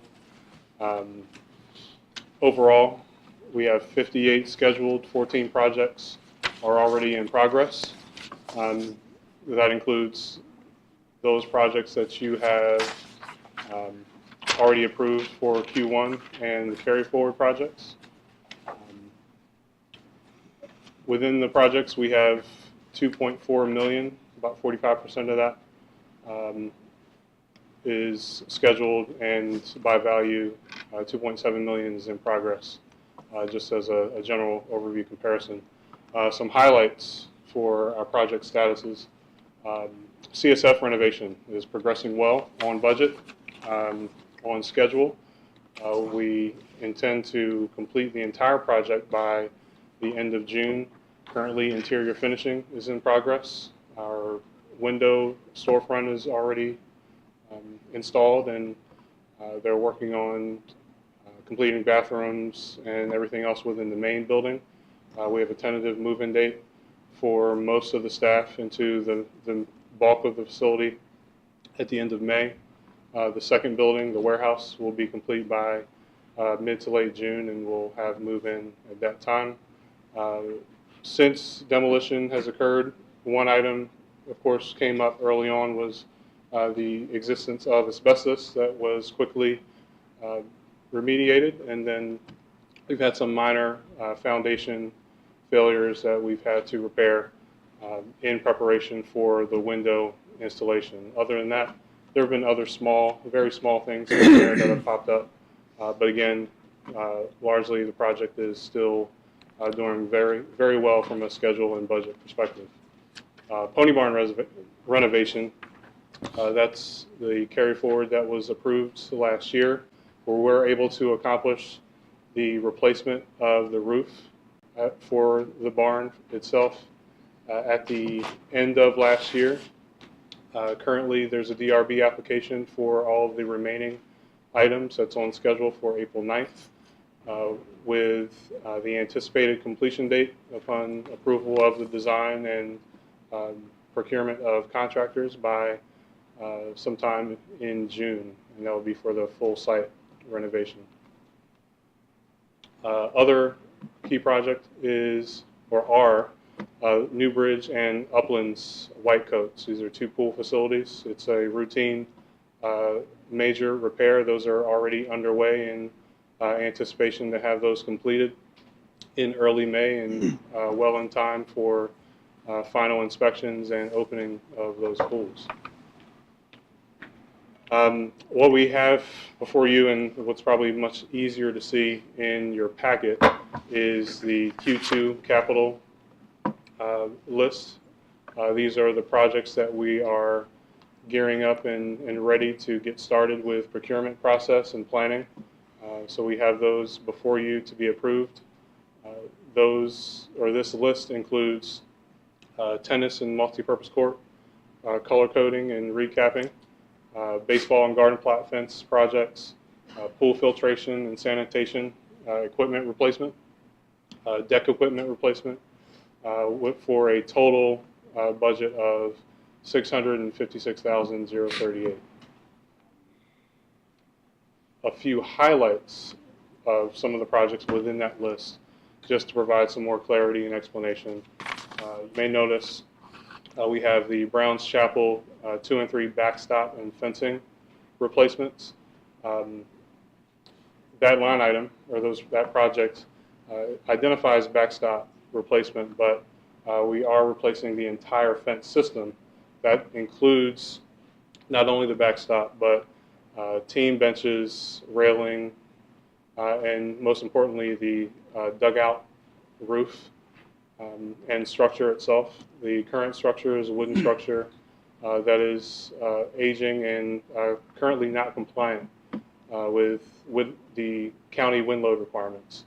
The new structure that will be installed is consistent with what's already on Browns Chapel 1. It's already rated to take the wind loads and is a structure that lasts more than double the amount of time with little to no maintenance compared to the wooden structures that we have in place now. Question? Sure. Yeah, no, I don't have a question, I just have a comment. I had asked for more information on these backstops last meeting when this had first come up, or as well as at the BOC meeting, and I had some questions also from the baseball community on this, and so this detail is helpful. So the question, actually I do have a question. This presentation will be part of the board meeting materials itself, right? Right now it's not, but not just in the capital project section of the website, but also in the board meeting material. Okay, good. This presentation, thank you. Yeah, might not be a bad idea, so I can send it to the baseball community as well, because they had asked this question. Yeah. Oh, okay. Okay, thank you. Additional project detail, color coat and recapping. For many of the courts, this usually addresses drainage issues, a lot of crack repair, milling and repaving for those courts that are being recapped. Painting is the color coat, and any fixes that are needed for post anchors in the fence system. We have quite a few multi-purpose courts that are being updated via color coat or both recapping and color coat this year. For pool-related projects, there are a few pool filtration and sanitation replacements or repair that's being scheduled. This is filters associated, plumbing, and sand replacement within many of the filters that we have. Tall Oaks is one of the facilities. What you see in the photo there is an adjustment to, or that we are recommending is the adjustment to the Tall Oaks sanitation or filtration system. What you see, it's a little bit hard to see, but the top picture is the current system that's in place. It's within that filtration room or pump room, it's very cramped space. The way that system is set up with the size of the filters, it's hard to update or maintain much of the plumbing.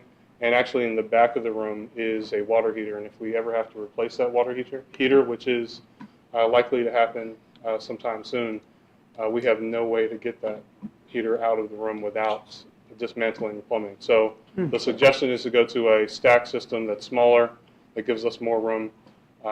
It gives identical performance, at almost identical installation costs with both a lesser maintenance costs and maintenance effort for the smaller system that pretty much performs at the same level as the system that's in place now. Additionally, pool deck equipment.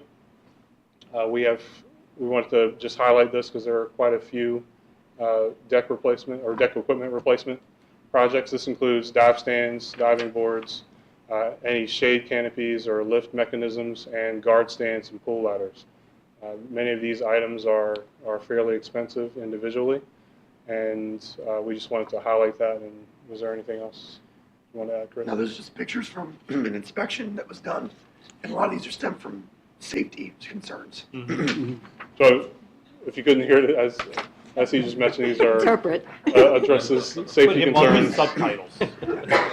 Safety concerns that exist currently. This is a routine replacement as these items fail or rust over time, and we want to make sure that we maintain the safety for our seasonal staff, lifeguards, and attendees at the pools.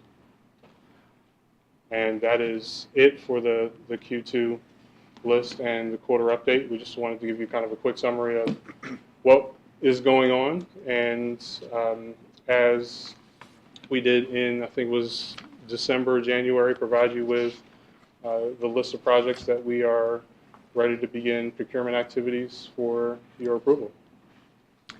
Thank you. And before we, John Bowman? On that Tall Oaks water heater, was Yes. it Tall Oaks? The reconfiguring that you're proposing, then we have access to the water heater then? It would allow us Okay. the space needed. So it doesn't make sense to, if the water heater is that old, to go ahead and replace it right now while you're in there? That would be an operating cost because it's not by itself, it's like a couple $100 to replace it.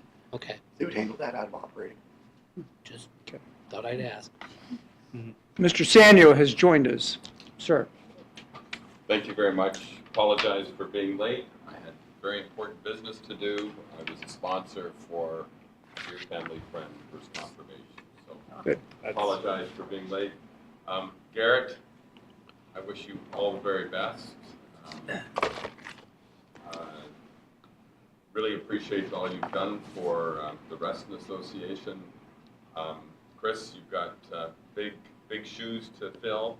I'm glad to see us pointing out some of the deficiencies. It's been a concern that I've had on the board throughout, that we really aren't taking care of the assets that we currently have. I think the question that John Bowman had raised, does it make sense to replace this while we're here? I think that's a good question to ask so that we're not going back and spending more money. I had raised two questions by email. You addressed one. I think Mike McNamara addressed the other. It was the North Hills. I think it would be helpful. I think that the North Hills was on the docket in terms of being renovated, but there was a decision to shift it because you needed more information. I think that's useful to know. You addressed my immediate question, and likewise with the two trees on the Glade Court. Looks like you've got to do more work than you anticipated, removing some more trees that might cause problems down the road. So thank you for responding to that. Okay. Is there any further discussion or questions? If not, I'll entertain a motion. Sridhar. Move to authorize Reston Association staff to undertake its proposed list of capital projects in the second quarter of 2018. Is there a second? And, Eric seconds it. All those in favor signify by saying aye. Aye. Opposed, say nay, and that carries unanimously. And now, Garrett, if you will hang in there, and Mike, if you can come up and we can talk about service proposal selections.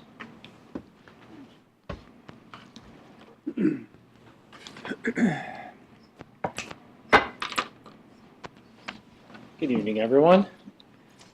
We'll talk about the recreation area and landscape maintenance request. In recent years, we've had major challenges hiring qualified seasonal staff to complete our maintenance and mowing of our common areas and rec areas. So in 2017, we supplemented some of our mowing because there's difficulty in hiring with great success. We had people mow a lot of our pools and some of our common areas. They did a very good job. We would like to propose that we contract out in 18 and 19 the mowing services of all recreational areas, and to exclude the roadways and the ball field areas, which we will take care of ourselves. We will continue the ball fields and the VDOT roadways. We sent out a request for proposal. We requested 6 vendors. We sent out 6 contacts to 6 vendors. We received 3 bids, 2 refusals, and 1 no response. We went through we conducted a best value review of all the bids based on the qualifications and the price. I believe you guys have a template of our scoring system in your packet, covering all the areas that we evaluated each bid on. And at this point, we received 3 bids. We've chosen one. We'd like to recommend that we award the contract to the bidder that we've chosen. On the second page of the thing we've got a cost analysis and a budget impact, which includes some of the potential savings for taking the lowest bidder and some potential savings for going with the highest bidder. Yes, sir. Sure. So question on the cost analysis. So you have these, equipment, right? So this is like the 19,700 that you have for the mowers, blowers, and, the weed whackers, I suppose, edgers, right? Are these new equipment, or you're just calculating the? No, this is a operating cost? I asked our mechanics to do a breakdown of the attrition of the equipment through the season, which ones we have to replace, how much string we have to purchase, obviously the gas. So this is the normal operating? That is what it would not cost. replacement. Yes, that would cost to use our existing equipment for a year, based on general use and, annual replacement costs. So right now, everything that we have is owned, right? So which means we still have them. It's Yes, just we do own all the equipment.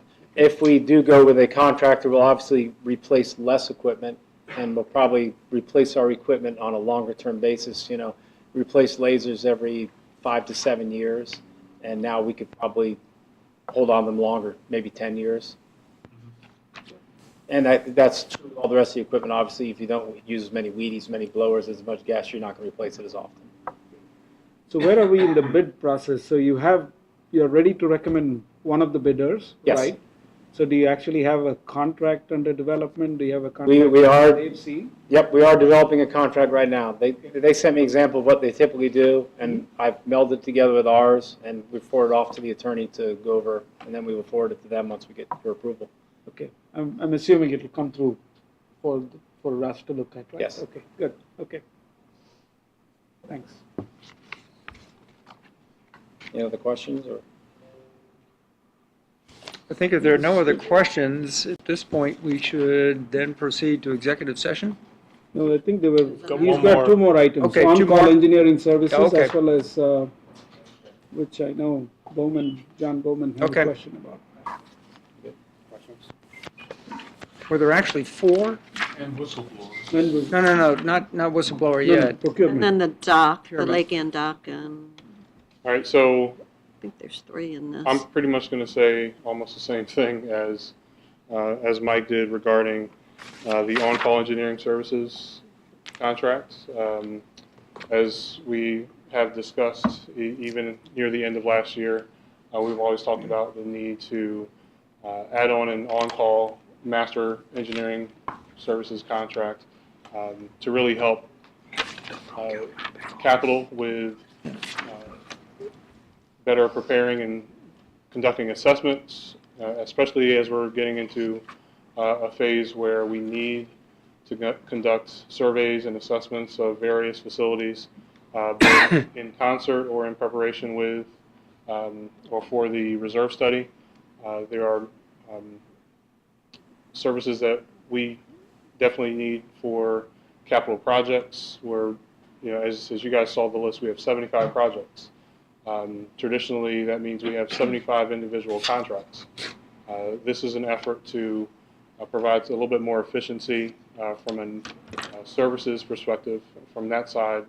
And we're also looking to do the same for some of our general construction agreements, whether it's for tennis or pools, just to improve the amount of time or reduce the amount of time that we're spending in procurement with paperwork and working with finance, and to also maximize some of the costs that we can get out of a lot of these vendors. So for the on-call agreement, we submitted a request for qualifications, and this is the first one that we've done. We received 9 respondents, all interested from firms of varying sizes.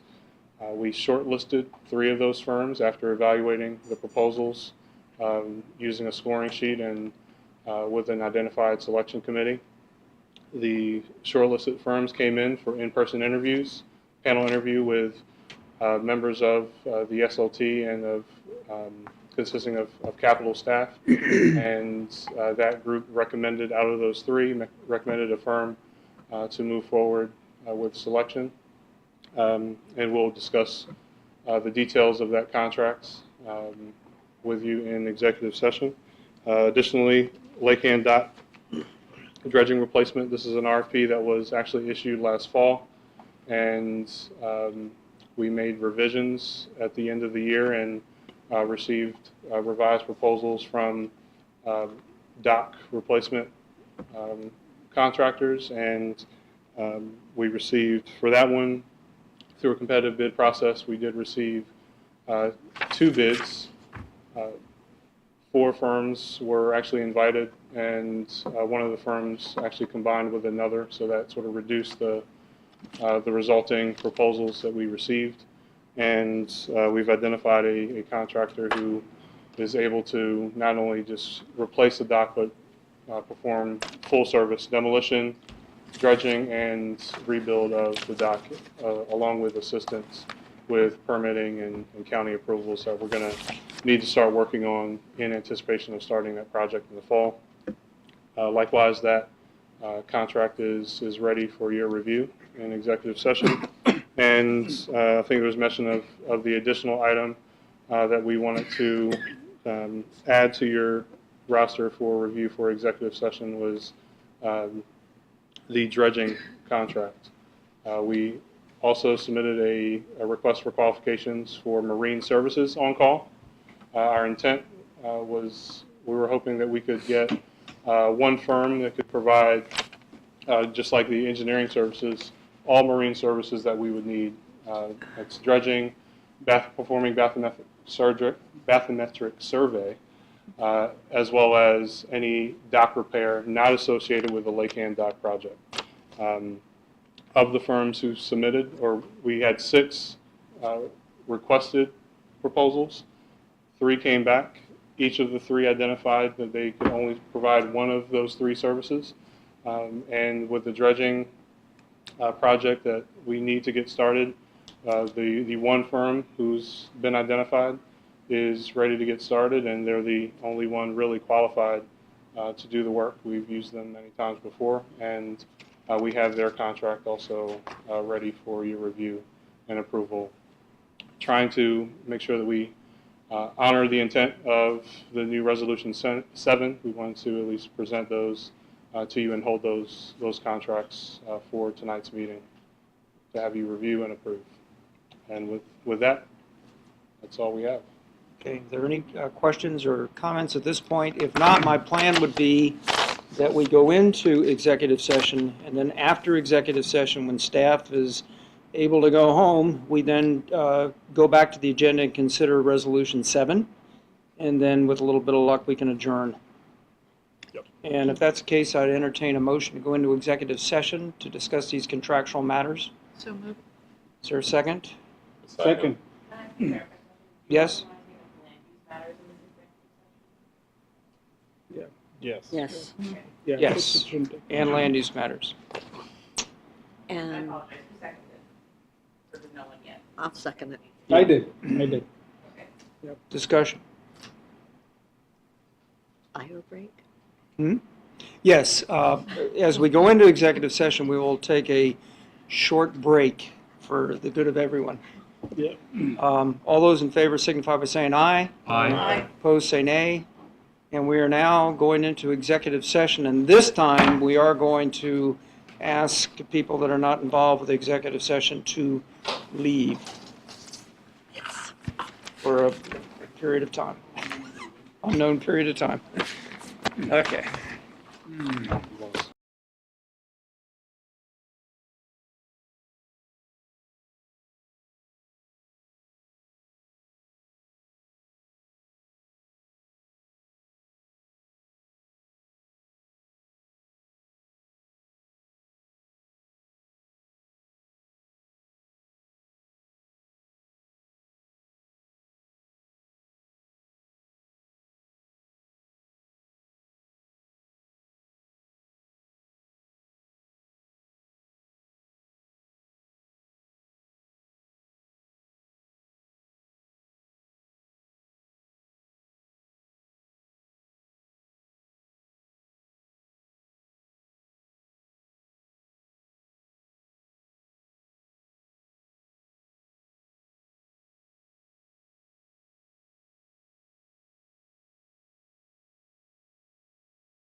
Chairman. Chairman, I move that the Board of Directors certify to the best of each member's knowledge that only those matters appropriate for executive session of personal, procurement, or legal nature were heard, discussed, or considered by the Board of Directors during the executive session. Is there a second? All those in favor signify by saying aye. Aye. Opposed, say nay. Thank you. I'm going to make a motion on the land use matter, and I will turn the chair over to our treasurer. I move to direct Land Use Council to notify Lake Ann Development Partners, its successors and assigns, and its council, as well as to notify Fairfax County that Reston Association deems the land exchange agreement dated June 26, 2014 terminated and no longer having any force or effect. I second. Any discussion? There being none? Call to vote. Go ahead. All in favor? Yep. Aye. Any abstentions? Any nays? Aye. Aye. And it passes unanimously, and now we will turn to Mr. Mooney. So Mr. Chairman, I would make three motions.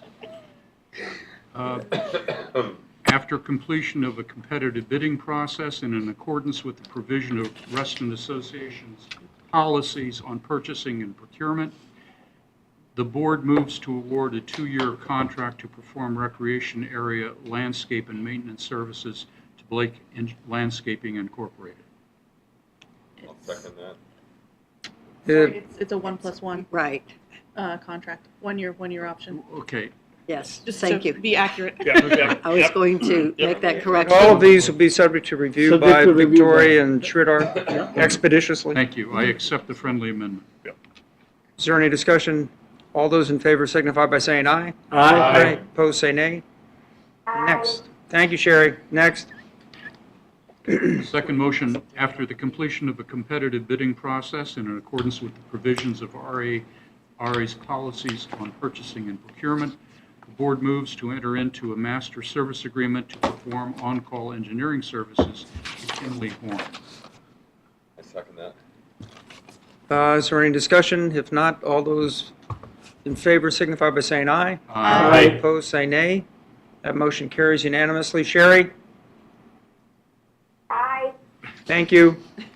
Next motion. After the completion of a competitive bidding process in accordance with the provisions of Reston Association's policies on purchasing and procurement, the board moved to award the Lake Ann dredging and dock replacement project to Delta Marine Construction, LLC, to perform marine construction services. Is there a second? I'll second. Is there any further discussion? If not, all those in favor signify by saying aye. Aye. Opposed, say nay. Aye. Thank you, Sherry. That motion passes unanimously. And now I'll turn to Sridhar for the motion on the dredging. After the completion of a competitive bidding process, the board moves to enter into a master services agreement to perform lake services to Lake Services LLC, subject to review of the contract by directors Ganesan and White. Second it? Seconded. Is there any further discussion? If not, all those in favor signify by saying aye. Aye. Opposed, say nay. Aye. Thank you, Sherry, and that motion carries unanimously. And before Garrett gets off, we want to wish you the best. You've done a fantastic job, and it's going to be a tough transition, but we just want to thank you for all you've done.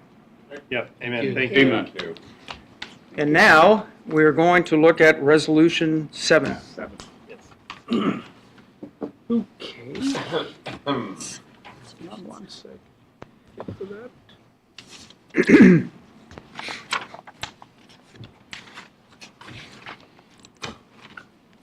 Thank you.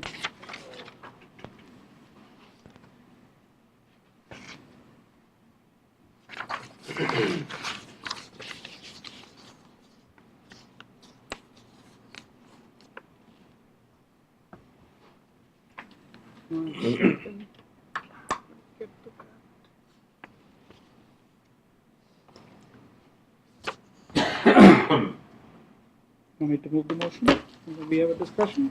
Yeah, okay. Move to approve the proposed amendments to Assessments and Finance Resolution 7 for purchasing and procurement. Is there a second? Second. Discussion.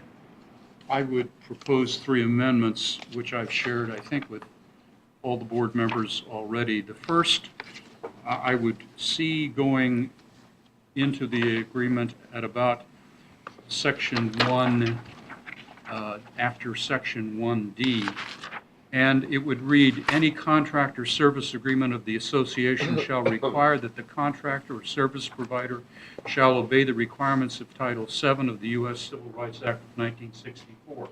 Among other things, Title VII requires the association to take reasonable steps to protect its employees against discrimination on the basis of sex, including sexual harassment, race, color, national origin, and religion. That protection prohibits discrimination not only by association directors, officers, employers, or volunteers, but also by agents of the association, such as contractors or service providers. And the reason is, and I've conferred with David on this, that Arlington County and Fairfax County have this because it puts the contractors on notice that they shall not engage in this, that it's a contractual violation if they do, and it's a notice to our employees that they can rely on us protecting, giving them reasonable protection. So, can I? Yes. Yeah.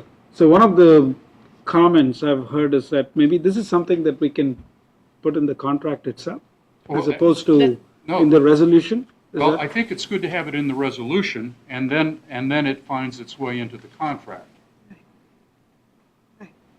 My only concern with it being in the resolution is when as a contractor, when you're looking at an RFP, there are times when you're looking at the possibilities of your kind of small RFPs, which is what we're going to have for a lot of the contractors.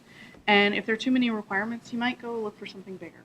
But you still put it in the contract, because once the contract has been awarded, you're more likely to look at it and go, all right, cool. So we still get it in there. I understand, and Arlington County had it in its contracts too, but it's part of its purchasing resolution. And I just, again, remind that we are not a government. I understand that, I but do think these are times when I think we need to speak up on such matters. I think it makes a good public statement as to where we stand as an association. And I don't think we should rely just that it shows up in a contract per se, but as a resolution, it truly becomes very public and available for visibility by all members because of how it is treated.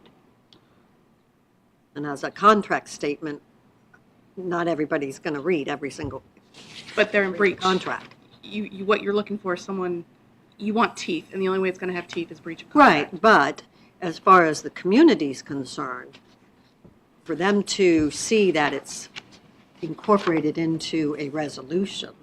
Well, it's great that the community's concerned and is happy to see it. The bottom line is it needs to have teeth, and it needs to exist. So, I mean, I think we might just kind of be arguing around each other. I just want to make sure it's in the contract. Why not do both? Right. I mean, in fact, we ought to do both. Right. Ken, do you have contrary opinion? It's up to the board, but the reality is I think it's good in both places. I think you do have the public awareness of what your position is in the resolution, but as Victoria has pointed out, you need it, and you not only need to have it in the contract, but that it also is a breach of the contract for them to. It is a material condition of the contract.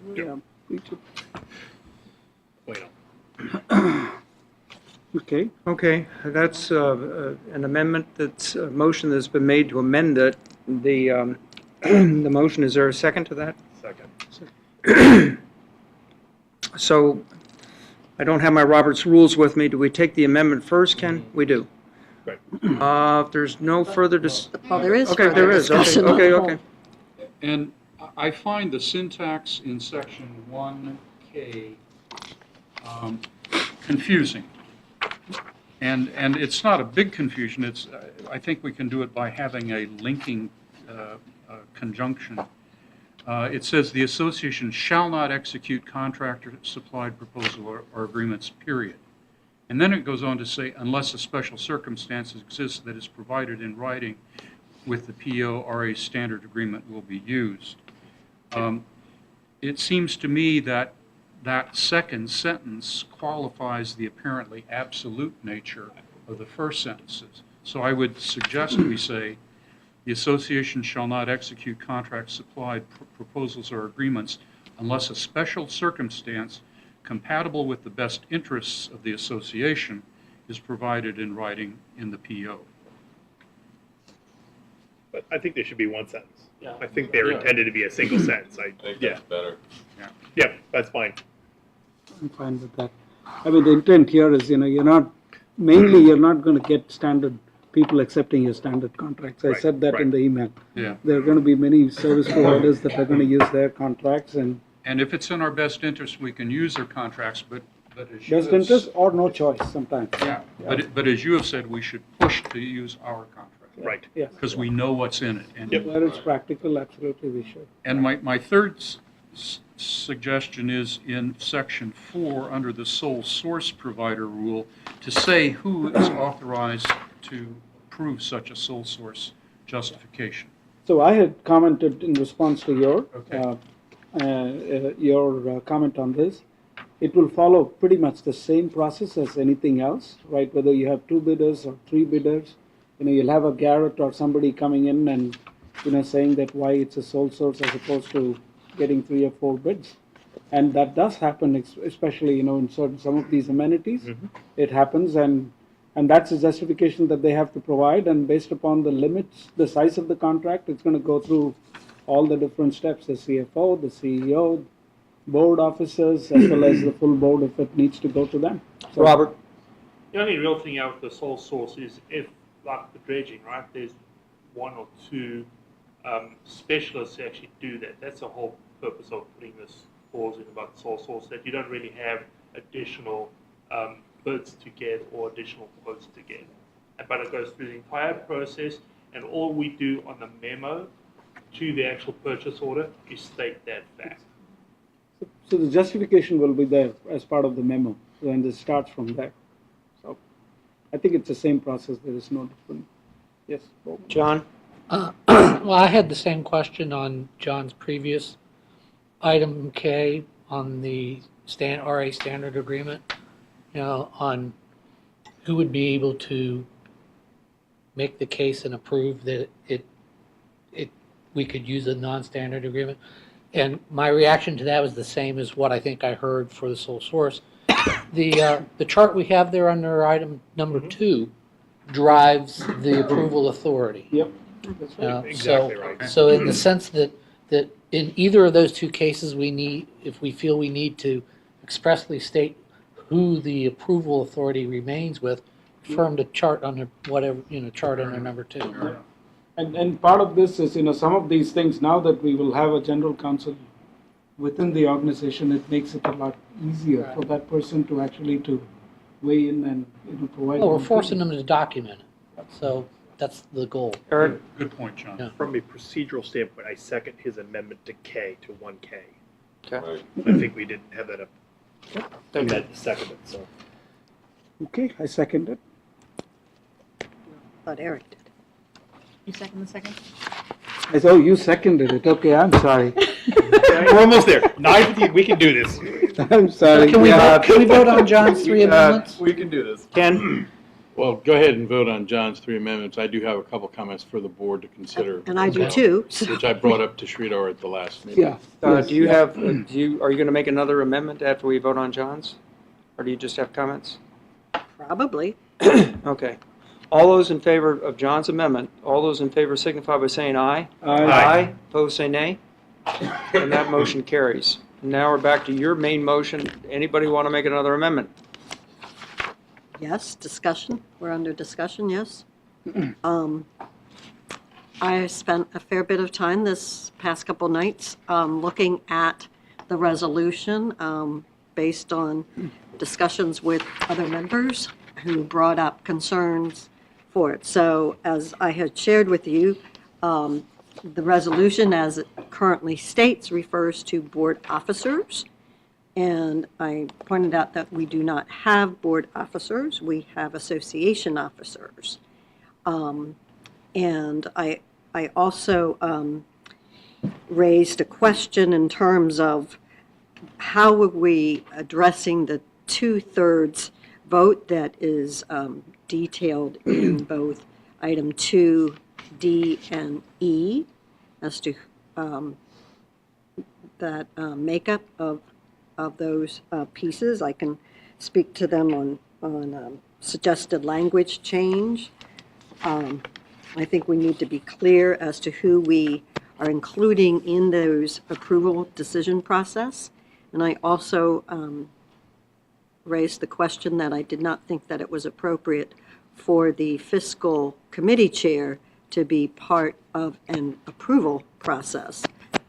I'm comfortable with the fiscal committee and the fiscal committee chair contributing to a review and recommendation, but not as part of an approval cycle, approval point. So I throw those comments out for the moment. I don't know whether or not, Ken, you had something along the same lines? The 2 points that, and you raised two out of your 3 points were the ones I had. One is that when you have in both D and E 2/3, as it stands now, what it would mean is 2/3 of the entire board or the entire group of board officers. Association officers. And so that's dependent upon what you want, because you might never get 2/3 of a board to approve a contract, especially if you don't get quorum, or if you're expecting all board members to be in attendance. The other thing is, and Julie's right, they're not board officers, they're association officers, and whether you like it or not, the CEO is included in those board officers. So if you're going to make that a definition, then it should be specifically who the officers of the association are that are going to be voting on those things. Thank you, Ken. So can I respond? Yeah. Okay, good. So I think, thanks for the clarity. I think if we want to name the specific officers on the board that will consider this, then I think I'm perfectly fine with that, taking that amendment. As far as the officers quorum, I think we talked about it last time, last board meeting, and I'm okay with the 2/3 of those. 2/3 of those voting, a quorum being present. Exactly, among the officers. And the board, does it make sense to make it a majority, just like we have for the other motions? That's up, you can do No, it that was part of my question. You can do majority or the 2/3 of those voting at a meeting, but I think majority would be enough. Majority, I think, is, given that we use that standard for everything else, I think That was say my that we can change that to suggestion. majority. And then we name the officers of the board, right? Who would they be? So They would be the president, the vice president, treasurer, secretary, and then the fifth member would be the fiscal committee chair. That was the addition, so that we have a 5-member team, right, that is going to look and review these contracts, and you are able to get a majority. So you need So that three was of- the So idea. you need 3 of 5. Yeah. So I still object to the fiscal committee chair for the reasons I stated. The way and as I wrote out in my memo to you all, that 2D could be modified to reflect, because you also brought up the point of the CEO being both places, both in step 3 and in step 4. So if you're suggesting that for a purchase between $25,000 and $49,999, that the agreement has been reviewed by RA legal counsel, ratified first by the service product provider and then by the CEO. And the next step, you've got review and approval by 2/3 of the president, vice president, secretary, treasurer. And you would eliminate the CEO from that next step. Is Yep, that what I'm Because hearing the you? CEO cannot be in, yeah, provided. I'm not, I just want to make Yes. clear what it is we are looking at as a change. It currently reads, "and fiscal committee chair," which, as I've stated, I have an issue with. So So Julie, would you be making a motion then that we delete fiscal committee chair, and then we can vote on that? So, yeah, okay, so I'd like to, to ask Ken the question whether there is really a strong prohibition against having the fiscal committee chair be a part of that? I would say the status of the fiscal chair and the status of a board member are significantly different. And putting him or her into that position might be problematic from not only an appearance point of view. I would make sure that you had DNO coverage specifically going to Yes. incorporate that individual into it. My suggestion, as a recommended alternative, would be to appoint a contract officer from the board to serve as that fifth officer, which the board can do pursuant to its bylaws, can appoint other officers. So you appoint, as you would at the beginning of each year, your officer would be vice president, president, secretary, treasurer, and contract officer from the board, so that you would have the five that you would. But I would not go down to the committee level to bring somebody up into a position where the board is the one making the ultimate decision. And let me hear from Robert, and then I'll hear from Sridhar. Yep. So, what about just changing it to the fiscal committee liaison? The board liaison, that's definitely an option. I think that way you have a board member. We can, yeah. Would you be comfortable with that, Julie? I'll be comfortable. So A board member who would be the liaison? Right. Yep. The board liaison. Right, to- because that is the crux of my matter, is that the fiscal committee is not elected. A volunteer potentially But right now, as it stands, decision for the county. I agree with your concern. So it would be a board member. yeah, so let me try reading what I think D would read. My friendly amendment for D, 2D. Purchase between 25K and 49.99 requires 1, a memorandum delineating need for certain services or products, 2, at least 3 written quotations from competitive sources, 3, an agreement that has been reviewed by RA legal counsel, ratified first by the service product provider, and then by the CEO. 4, review and approval by Majority. By a vote of Majority of the board. By a vote of majority of the board. Yeah, of the board. No, I am officers. on officers, so if we're replacing 2/3 with simple majority, No. Majority. all right, review and approval by the majority of, A majority vote is what you're saying, Majority Ken? vote of the, I hope you're getting this, James. and then list the No. of the association officers, President, vice and then president, in parentheses, president, vice president, secretary, Secretary. treasurer, and liaison to the Fiscal committee board liaison. Board liaison. Now, the only problem you're going to have with that is if the board liaison is also one of the vice president, president, secretary, or treasurer. Yeah. But you're going to have to be aware of that. Yeah, and so that is, I take your point. Ken and I have had this discussion on the DNO coverage 3-4 years back. I don't know if you remember when we were talking about board governance and board operations. I think amending the DNO to extend coverage to another volunteer is something that I've seen happen in other places, so I don't want to, if that solves the problem with the fiscal committee chair doing it, I think it's. It solves it. I think it's I more than still that. think that there's a difference between a committee person who's And a appointed by, volunteer. and somebody who serves on the board as an elected official. All right.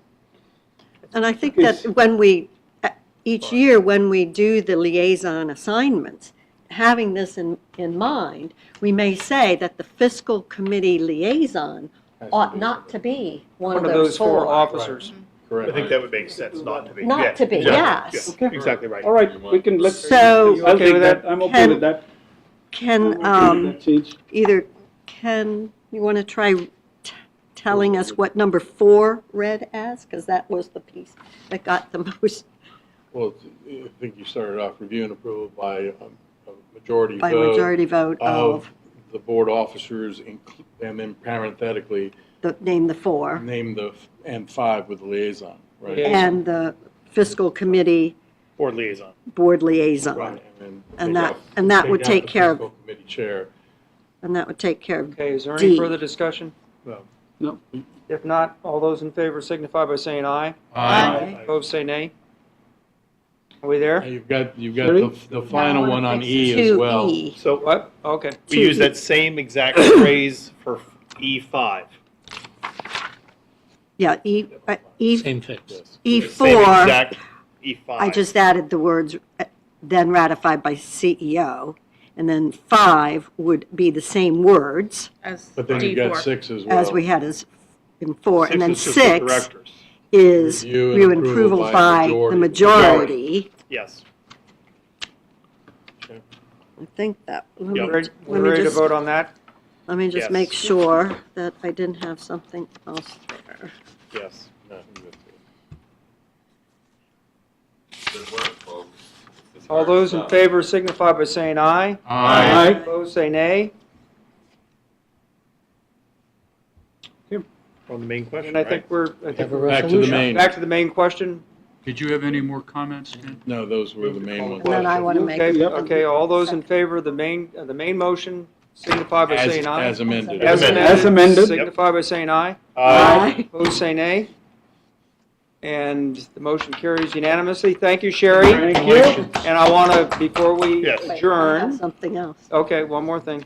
Yes, one other item I had suggested this week was not something to be included in the resolution, but rather a practice that I thought would benefit us on an annual basis is to have a review by the fiscal committee and the CFO to bring to the board to say, here's the number of contracts that fell into each of these kind of categories, and determine whether or not, because I think that the resolution is a very good step, but I also don't want us to swing too far in doing staff's job micromanagement, and I think by having an annual review, we would get a sense of what we've asked to be done. I think it's a good suggestion. If that's a motion, is there a second?